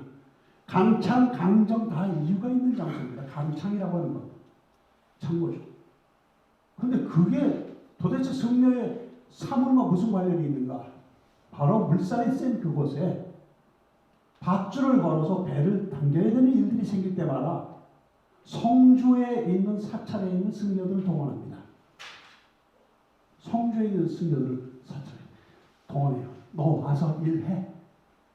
그러면 장상 다 가사장상 벗어놓고 거기서 밧줄을 당겨야 됩니다. 목재 이문문의 일기에 보면 그 대목이 나오죠. 목재가 관련되어 있는 자기 지방과 양반들이 자기 지방과 관련된 절들이 있어요. 가서 영당처럼 쓰는 신의를 모시기도 하고 위패를 모시기도 하고 그런 절들이 있잖아요. 왜냐? 왕실에서도 원철들이 있는데 왕실과 관련된 원철이 조선 후기에 200개가 넘잖아요. 다 관련들이 있어요. 그러니까 그 관련되는 데서 목재에게 편지를 쓰죠. 또 오라고 합니다. 어디서? 성주 수령이 자기를 동원해가지고 저 일하러 나오라고 합니다. 이거 좀 빼주시오. 부탁을 하죠. 그야말로 칙령이죠. 청탁. 청탁을 할 수밖에 없는 일이 무엇입니까? 조선시대의 지역에 따라서 사안에 따라서는 사찰의 승려들을 동원해서 노동력으로 사용했기 때문에 거기가 별명이 사문나루, 사문진이 된 겁니다. 그 사문진은 왜 생겼는가 하는 것을 이제 잘 아실 겁니다. 모래바닥이어서 사문진이 된 게 아니라 사실은 성주 지역의 사문들을 동원해서 배를 끌어당기던 곳이었기 때문에 그런 일이 생기게 됐던 거죠. 불교는 그렇게 한편에 있어서는 통제 대상이기도 하고 경우에 따라서 이용 대상이기도 하죠. 사정에 들어가지고 전국에 율목봉산들이 지정이 돼요. 율목봉산이라는 것은 나무를 심는 봉산입니다. 봉산은 국가관리의 산들을 봉산이라고 얘기합니다. 소나무를 키워가지고 배를 만든다든가 아니면 강원도 쪽에 황장목이라는 것은 벨이 누렇다는 뜻이에요. 황이라는 누런 자에다 장이 벨이라는 뜻이잖아요. 장자. 누런 창자의 나무가 무슨 뜻이냐? 소나무 중에서 우량성, 아주 우량성, 단단해가지고 야물어가지고 대면은 누런색이 있고 그게 황장목이죠. 소나무의 우량종의 별명입니다. 국가가 그렇게 봉산으로 관리하는 거예요. 황장봉산, 율목봉산. 근데 왜 율목봉산을 말씀드린가 하면 율목봉산은 말 그대로 밤나무를 키우기 위한 봉산인데 그 관리를 누가 하는가? 가까이 있는 사찰이 하도록 합니다. 니해라. 저 피약골의 연곡사 니해라 이렇게 되는 거죠. 소속은 봉상시 소속입니다. 왜냐하면 율목은 어디 있습니까? 조선시대. 위패 만드는 거죠. 굉장히 중요하죠. 전국에서 고을에서 잘라가지고 공급을 했었습니다. 위패, 종묘의 위패도 있고 양반집의 위패도 있고 산천에 온갖 귀신들 다 섬기려면 위패, 위판이 필요한데 심지어는 과거 시험을 봐도 위판을 갖다 놓고 시험을 보기도 하고 그 율목이 모자면 그 난리가 나는 거죠. 위패는 율목을 만듭니다. 밤나무. 또 밤나무 그렇게 중요합니다. 봉사를 설정하는데 그 방법으로 여기 목사님 해라. 관리해라. 대신 다른 여러 역들 아까 말씀드렸을 어디 관이 직접 돼가지고 노동력을 동원한다든가 뭘 내라 다 면제시켜줄게. 그러니까 절에 따라서 그럼 우리가 하겠습니다. 이러고 나서는 절이 생기죠. 그러나 그 율목봉산이 그렇게 많았던 건 아니에요. 나중에 송광사가 대규모의 그 율목을 관리를 했었죠. 그 옆에 있었던 넘어 있을 성암사 좀 미안하지만 몇 번 시도했다가 실패하죠. 왜 그걸 시도합니까? 봉산 관리를 맡으면 여러 가지 역들, 지방의 수령들이 오라가라는 것들, 각종의 부담들을 빼줄 수가 있다. 하니까 그걸 맡겠다고 나선 겁니다. 밤나무도 없는데 맡겠다고 나섰다가 사정이 들통나가지고 취소됐었던 사건들이 생깁니다. 그만큼 사찰은 조선시대에 그야말로 정부나 지방관의 입장에 있어서는 이용할 수 있는 그 대상들입니다. 노동력, 인산물. 물론 불교 역시 학문적 발전을 하고 있습니다. 학생들도 나타나고 있어요. 지금 잘 드러나지 않았지만 아까 원찰 얘기를 하지 않았어요. 어떻든 이 절이 왕실과 관련이 있다고 하는 것을 얘기를 해서 왕의 필적, 어필을 가지고 있다든가 아니면 어느 왕비의 위패를 모시고 있다든가 하는 것을 내세워서 그 관련을 내세워서 그 사찰이 부담하고 있었던 여러 부담에서 빠져나가려고 했던 거죠. 통제는 하고 있지만 예를 들면 그 존재 자체는 소재하고 있는 것들을 다 파악하고 있었던 것이 불교였다. 그러나 신앙으로서는 여전히 유효가 한 것이기 때문에 더군다나 선초, 조선 초기는 통제한다고 하더라도 발달하고 있는 인쇄술이 같은 거 하는 걸 통해 가지고 불경들이 많이 나옵니다.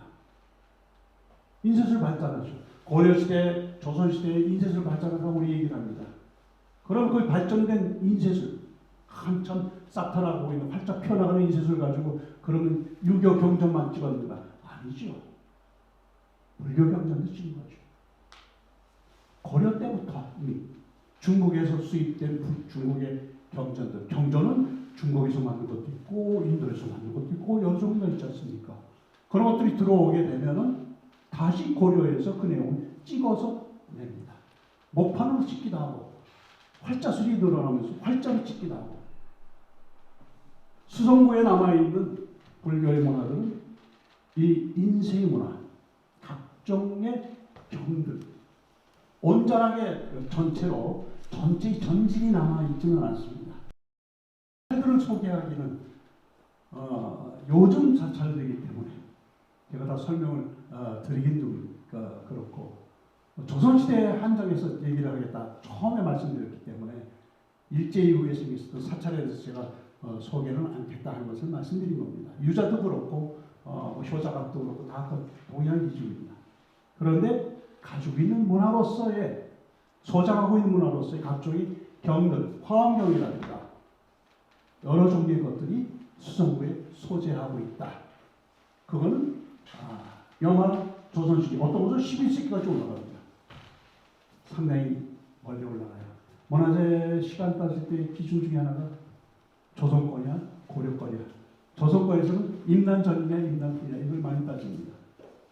희소성 때문에 아니면 연원성, 근원성 이런 것 때문에 따지는데 여러분 자료에 소개에 올린 그 문화유산들은 동대사의 고려불경 일관 이런 것은 거기에 몇 개 쭉 되어 있죠. 그걸 하나 묶어서 하나의 문화재로 지정한 겁니다.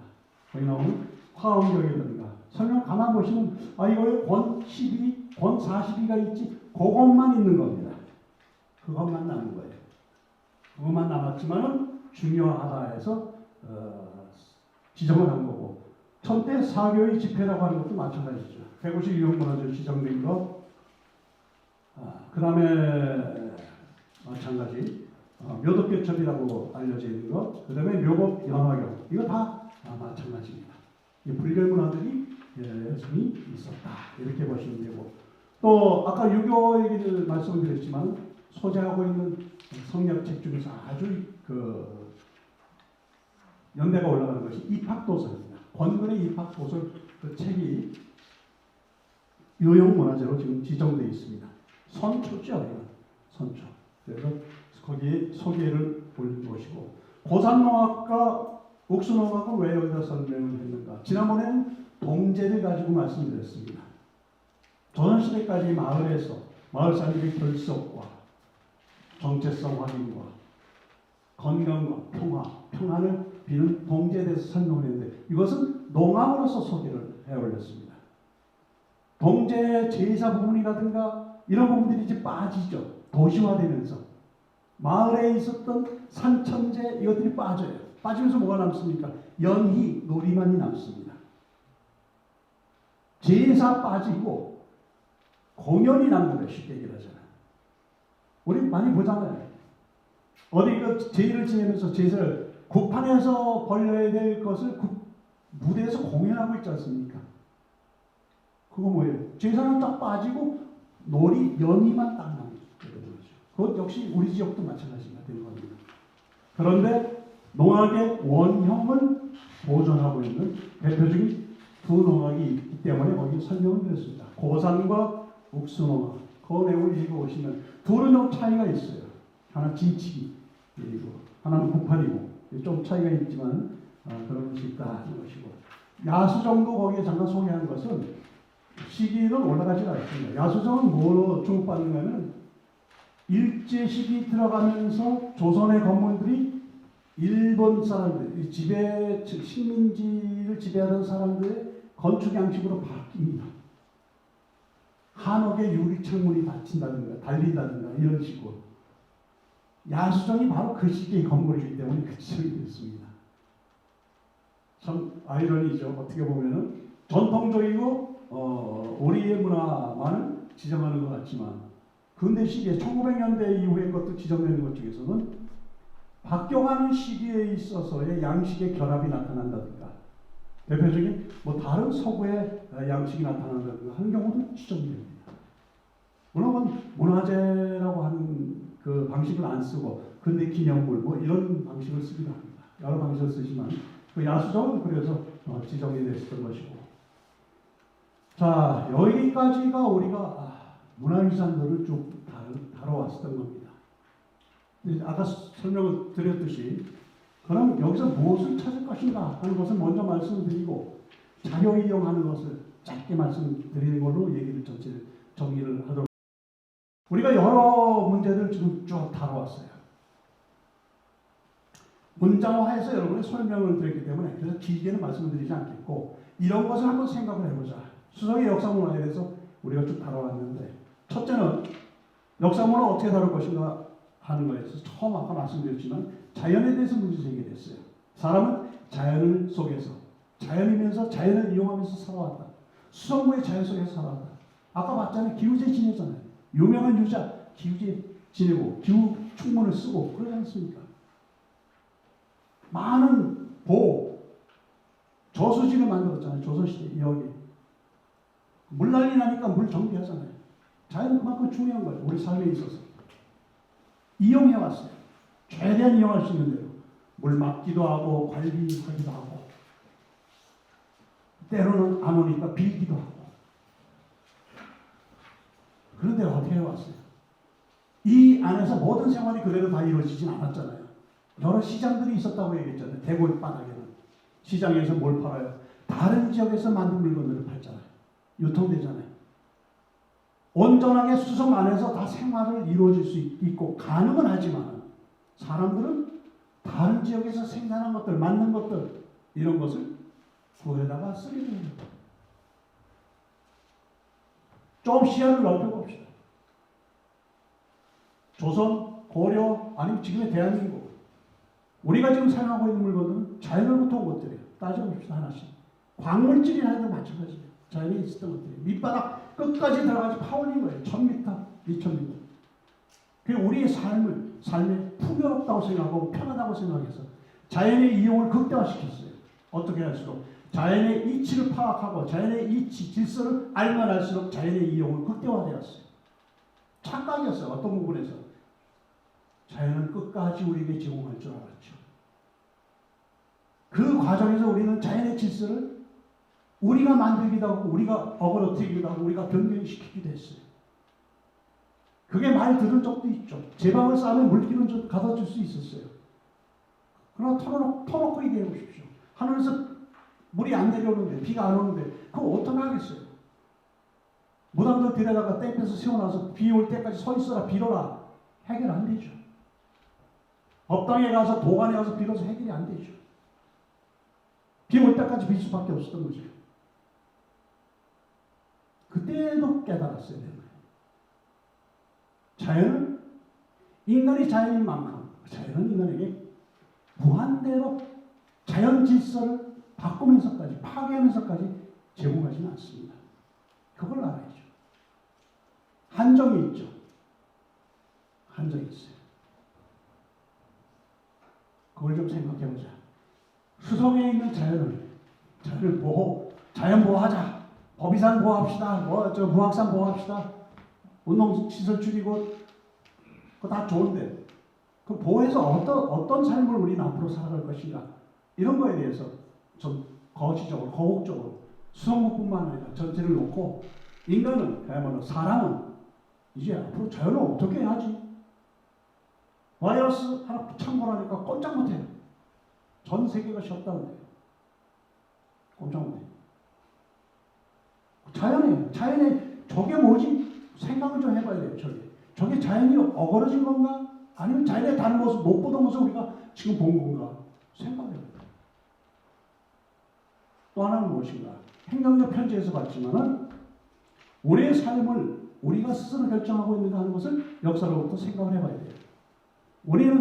우리의 역사는 특징 중에 하나는 중앙집권적 정치 체제가 숱하게 오랜 시간 동안 전개되었다는 것이 특징입니다.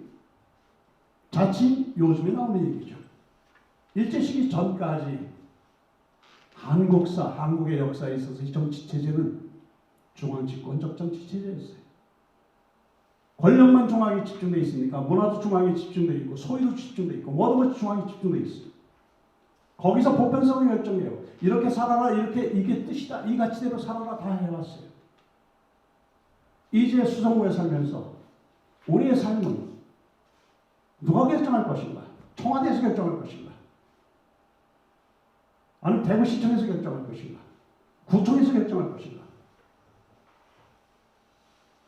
그동안의 역사가 우리의 삶을 스스로 결정하지 못했다고 하면은 우리는 어떤 방식으로 우리의 삶에 끼어들 것인가? 내 삶에 내가 끼어들지 못하고 끌려다니고 시키는데요. 그건 아니잖아요. 이제 내 발로 걸어다니는 거예요. 그 문제를 하나 생각해야 될 것이다 하는 것. 또 하나 수성하면 우리가 가지고 있는 이미지는 신도시죠. 아따 심지어는 서울의 강남 이렇게 얘기해요. 아직도 서울이 기준이에요. 이런 얘기할 때도 서울의 강남이라는 뜻은 뭐예요? 신도시라는 뜻이죠. 강남 신도시라는 뜻이에요. 그런 의미로 신도시. 그 수성 신도시라고 생각해요. 아파트 많고 여러 곳에 살고 있는 친구들도 있고 그런데 아는 사람들도 있고 그런데 여기 한번 쑥 지나가면서 뭐라고 그럽니다. 차에서 깜짝 놀랐어요. 아 그런 인상이구나.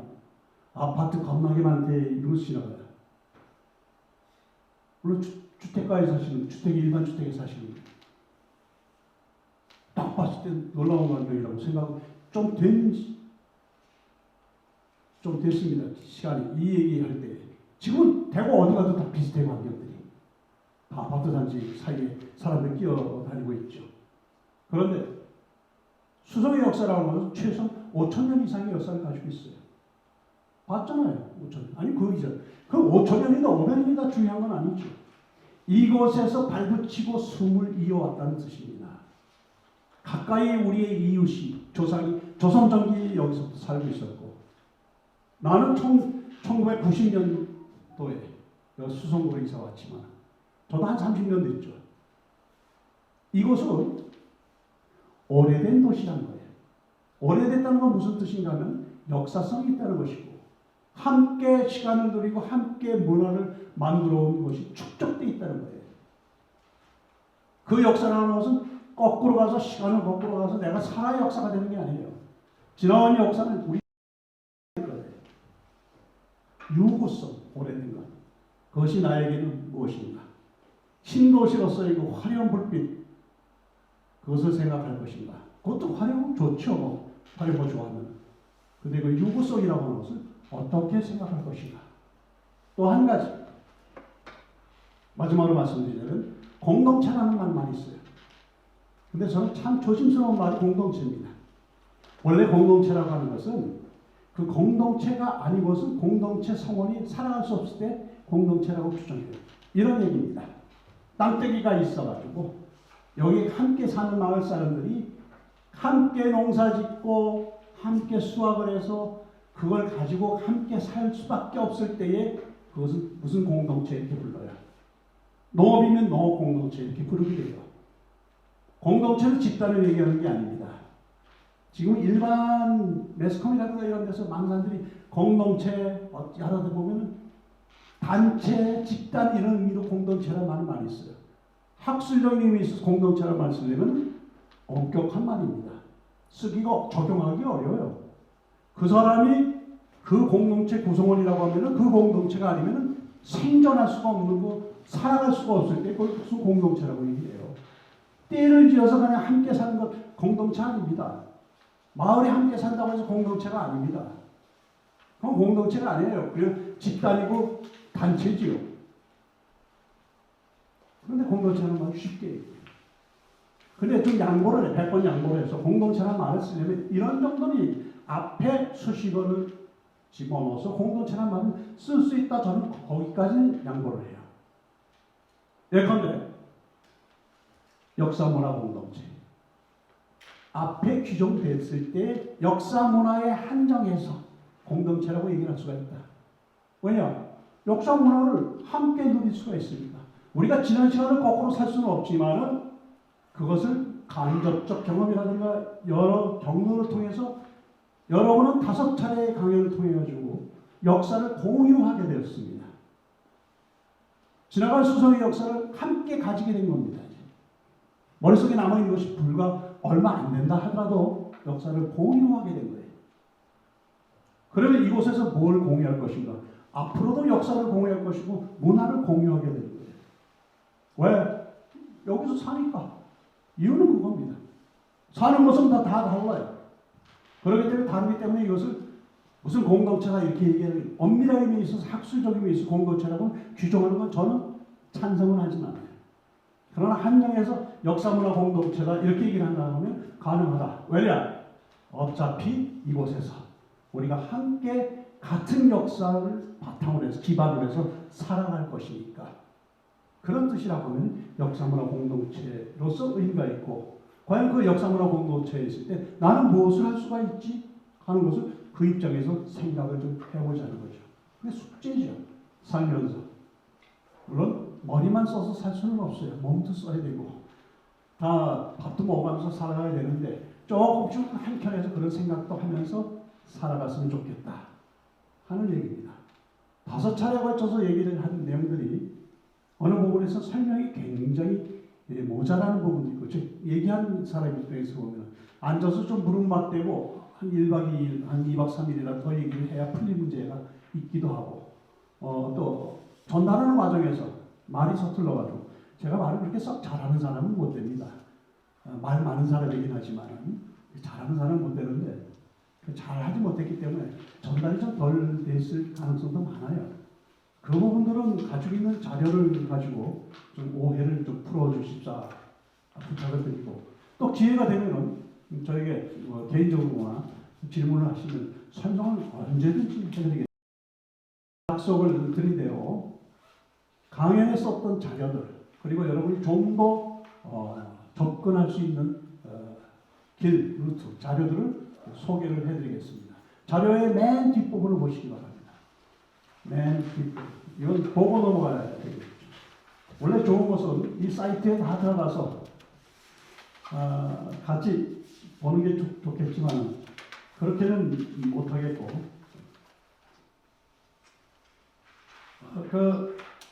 대체로 이런 것들이 있습니다 해서 목록을 만들었는데 거의 제가 사용한 자료들이고 맨 위에 향토사 교육연구에서 얘기한 대구 역사계획은 조금 시한적으로 좀 됐습니다. 1990년도 글이기 때문에 이 선생님들께서 만든 책입니다. 이 지역의 역사를 가르치는 선생님들께서 만든 자료가 돼가지고 신뢰도가 그런 대로 확보되어 있다 이렇게 얘기할 수 있습니다. 그러나 그 이후의 연구에 대해서는 성과가 반영되어 있지 않다는 것도 이해를 해주시기 바랍니다. 20몇 년이면 짧은 세월은 아닙니다. 그 다음에 대구 경북 역사연구회라고 하는 단체에서 이 단체는 제가 잘 모르겠습니다. 저도 오랫동안 역사 연구를 해왔지만 하여튼 사람들 몇 면을 보면 누군지는 알아요. 역사 속의 대구 사람들 이 글이 일반인들이 보기에 좋습니다. 괜찮습니다. 추천할 만합니다. 흥미있고 비교적 사실에 근거해서 얘기가 서술되어 있고 아마 일반인들 대중 역사 지식 전달이라고 하는 것은 목적을 두고 쓴 책으로 보여집니다. 그렇기 때문에 어렵지 않습니다. 물론 어떤 내용도 어려울 수 있습니다. 계획적 차이에 의해서 2004년도에 김영대교 사학과학과는 그때 이미 대구에 대한 역사를 여러 명이 공동으로 연구해가지고 책으로 냈던 적이 있습니다. 이거 일반인에게 판매를 하지 않았기 때문에 보기도 손에 넣기가 어렵습니다. 다뤘던 것이라는 거고.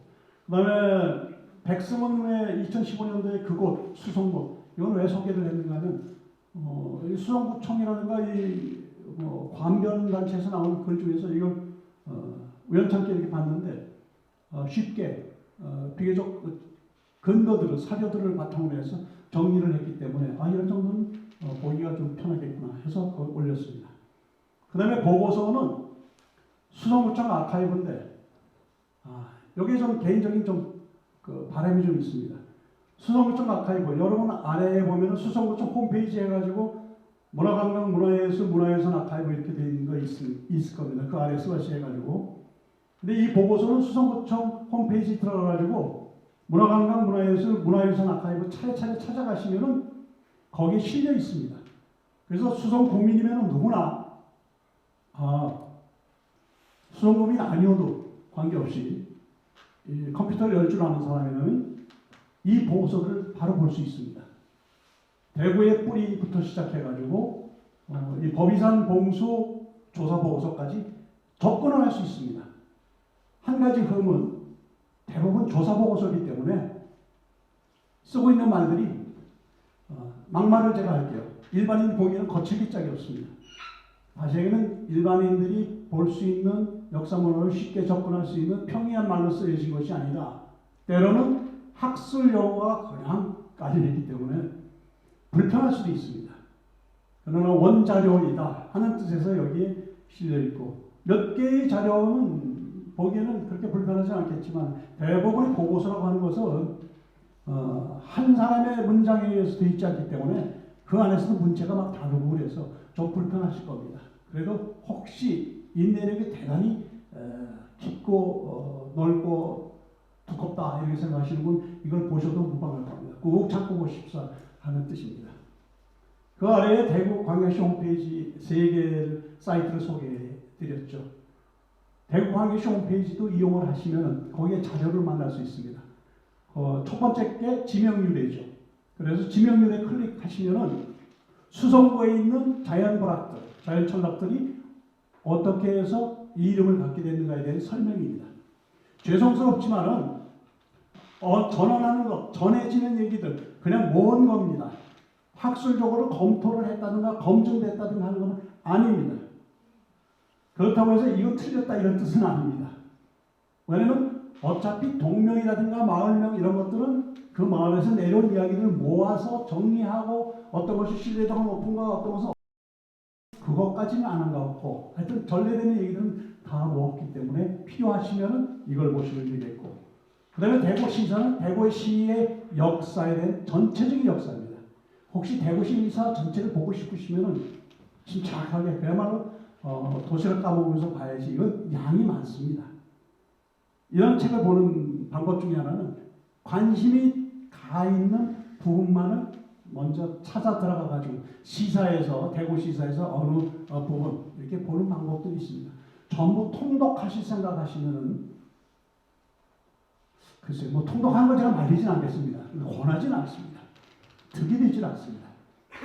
그 다음에 사료청소는 대구시 홈페이지에 있는 사료청소는 대구읍지입니다. 대구읍지. 이 대구읍지는 대구에 관한 읍지 중에서 가장 빠른 시기에 만들었던 대구읍지를 영인해가지고 띄워놓은 겁니다. 이 읍지에 대한 해제를 제가 쓴 적이 있는데 대구시 쪽에서 모르고 대구읍지 이 책을 기본대구 도서관에서 소장하고 있기 때문에 소장하고 있는 책에 대한 상세한 소개의 글을 제가 쓴 적이 있습니다. 제 기억에는 이 읍지를 제가 기억합니다. 그래서 보시면은 조선시대 읍지에 이러이러한 내용들이 실려 있구나. 어떤 책도 마찬가지입니다. 완벽한 신뢰도를 가지고 있는 책은 없습니다. 선택입니다. 어떤 자료를 선택해야 될까? 왜 그런가 하면 대구읍지에 나오는 인물들 보고 이 사람들만이 인물인가? 우리 조상은 왜 빠졌는가? 너무 섭섭해하지 마시기 바랍니다. 그래서 뽑은 사람이 뽑은 겁니다. 유명하다고 해서 뽑은 경우도 있고 자기 집안 사람으로 해서 뽑은 경우도 있고 그렇습니다. 책이라고 하는 건 원래 그렇습니다. 역사 객관적이다. 버리시기 바랍니다. 아닙니다. 주관적입니다. 저도 여러분에게 얘기한 역사는 제 입장에서 본 역사를 골라서 여러분에게 전하는 겁니다. 누구의 입장에서? 제 입장에서 제 눈을 가지고 정리를 해가지고. 그런데 그게 옳으냐? 따져보면 알겠죠.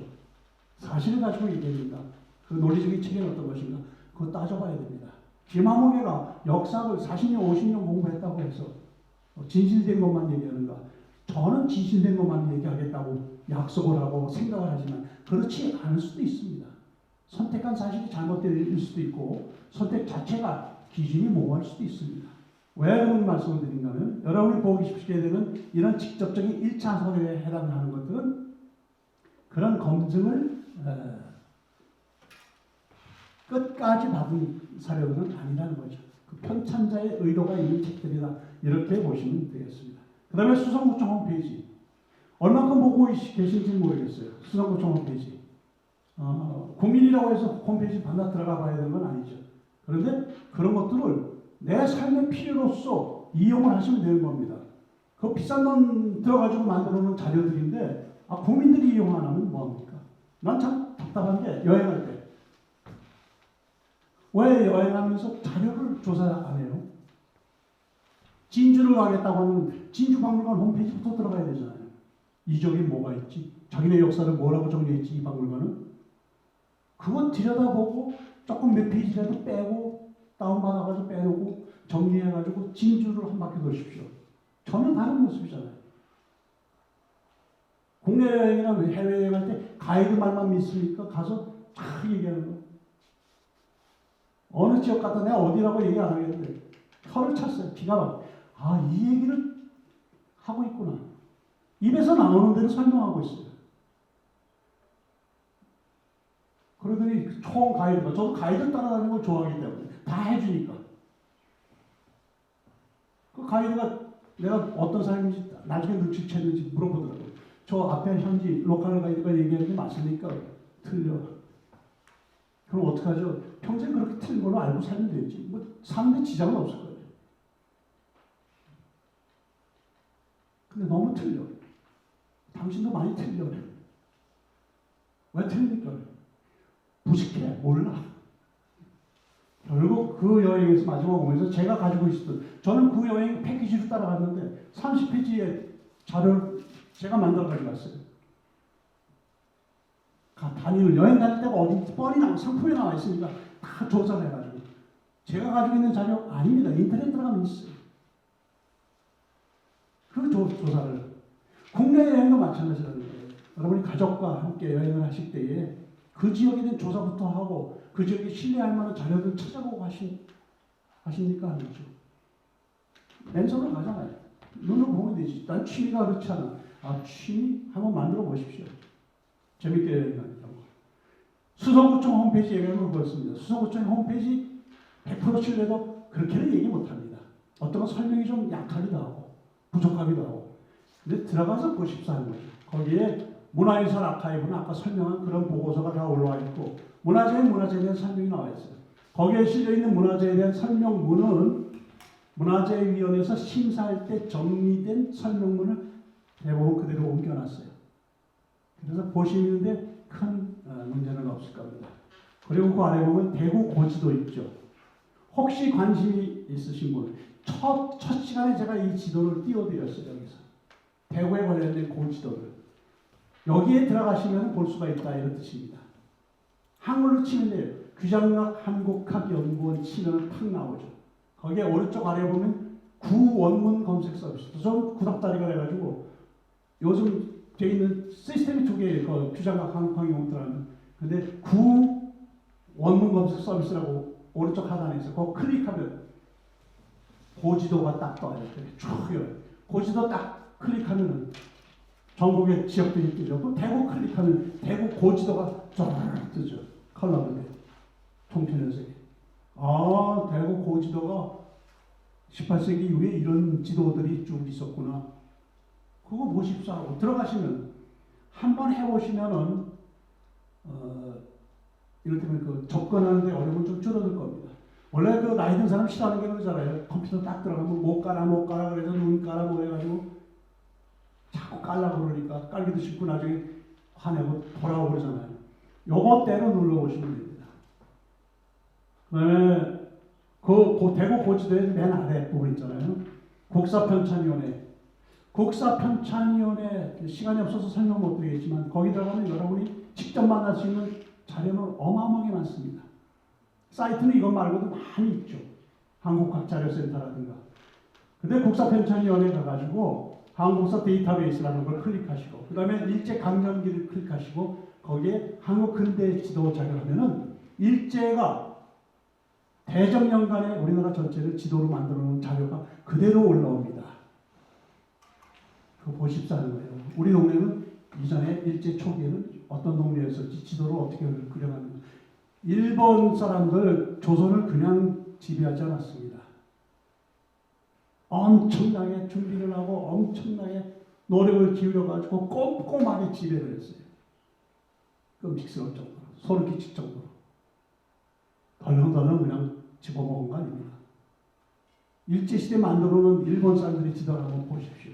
저는 그거 볼 때마다 그냥 감탄하는 게 아니고 좀 소름이 끼치죠. 전국을 이렇게 해서 다 파악을 하고 있었구나. 그 아래 사료는 삼국사기부터 쭉 아래 사료들인데 사실 이것들도 많은 부분들이 지금 여러분이 인터넷으로 직접 사료를 볼 수가 있어요. 원문도 있고 번역된 것도 있고. 그런데 이 자료를 준비하면서 대체로 이런 사료들을 사용했습니다 하는 뜻에서 여기 소개한 거니까 그냥 보시기만 보면 될 겁니다. 삼국사기, 고려사, 무슨 조선왕조실록을 그래서 쉽게 이용할 수가 있잖아요. 들어가시면 한국사 국사편찬위원회 데이터베이스 들어가지고 보시면 조선왕조실록 그러니까 한번 들어가기 시작하면 다 들어갈 수가 있고 일부의 족보는 족보대로 인터넷에 떠 있고 혹시 뭐 여러분 조상 가운데서 과거 붙으신 분이 있으면 명함만 이름만 딱 쓰면은 그 몇 년도에 어느 시를 붙었고 그 형제간이 누구고 다 자료에서는 엄청나게 많이 나옵니다. 그러니까 그런 자료들을 좀 접근을 하시면 되겠다 하는 겁니다. 뭐 이 시간이 자료 작품을 소개하는 시간이 아니고 이 수성의 역사 문화를 좀 더 심화 있게 김한무개가 여행하고 말고 그 말이 맞는지 틀리는지도 한번 확인해 보시고 원 자료를 보시는 것이 좋겠다 해서 자료를 소개해 드린 겁니다. 다시 한번 말씀을 드리면 시원찮은 얘기 참고 들으시려고 그래도 오늘 많이 오셨네요. 많이 오셨네요. 깜짝 놀랄 정도로 많이 오셨는데 더 많은 수가 직접 얼굴을 맞대고 얘기를 좀 나눴으면 좋았었겠지만 좋은 날이 오겠죠. 좋은 날에 다시 한번 얘기할 기회가 있을 겁니다. 그래서 참고 들으시느라고 고생 많으셨습니다. 이상으로 5번에 걸친 스승의 역사문화 강연을 마치도록 하겠습니다. 고맙습니다.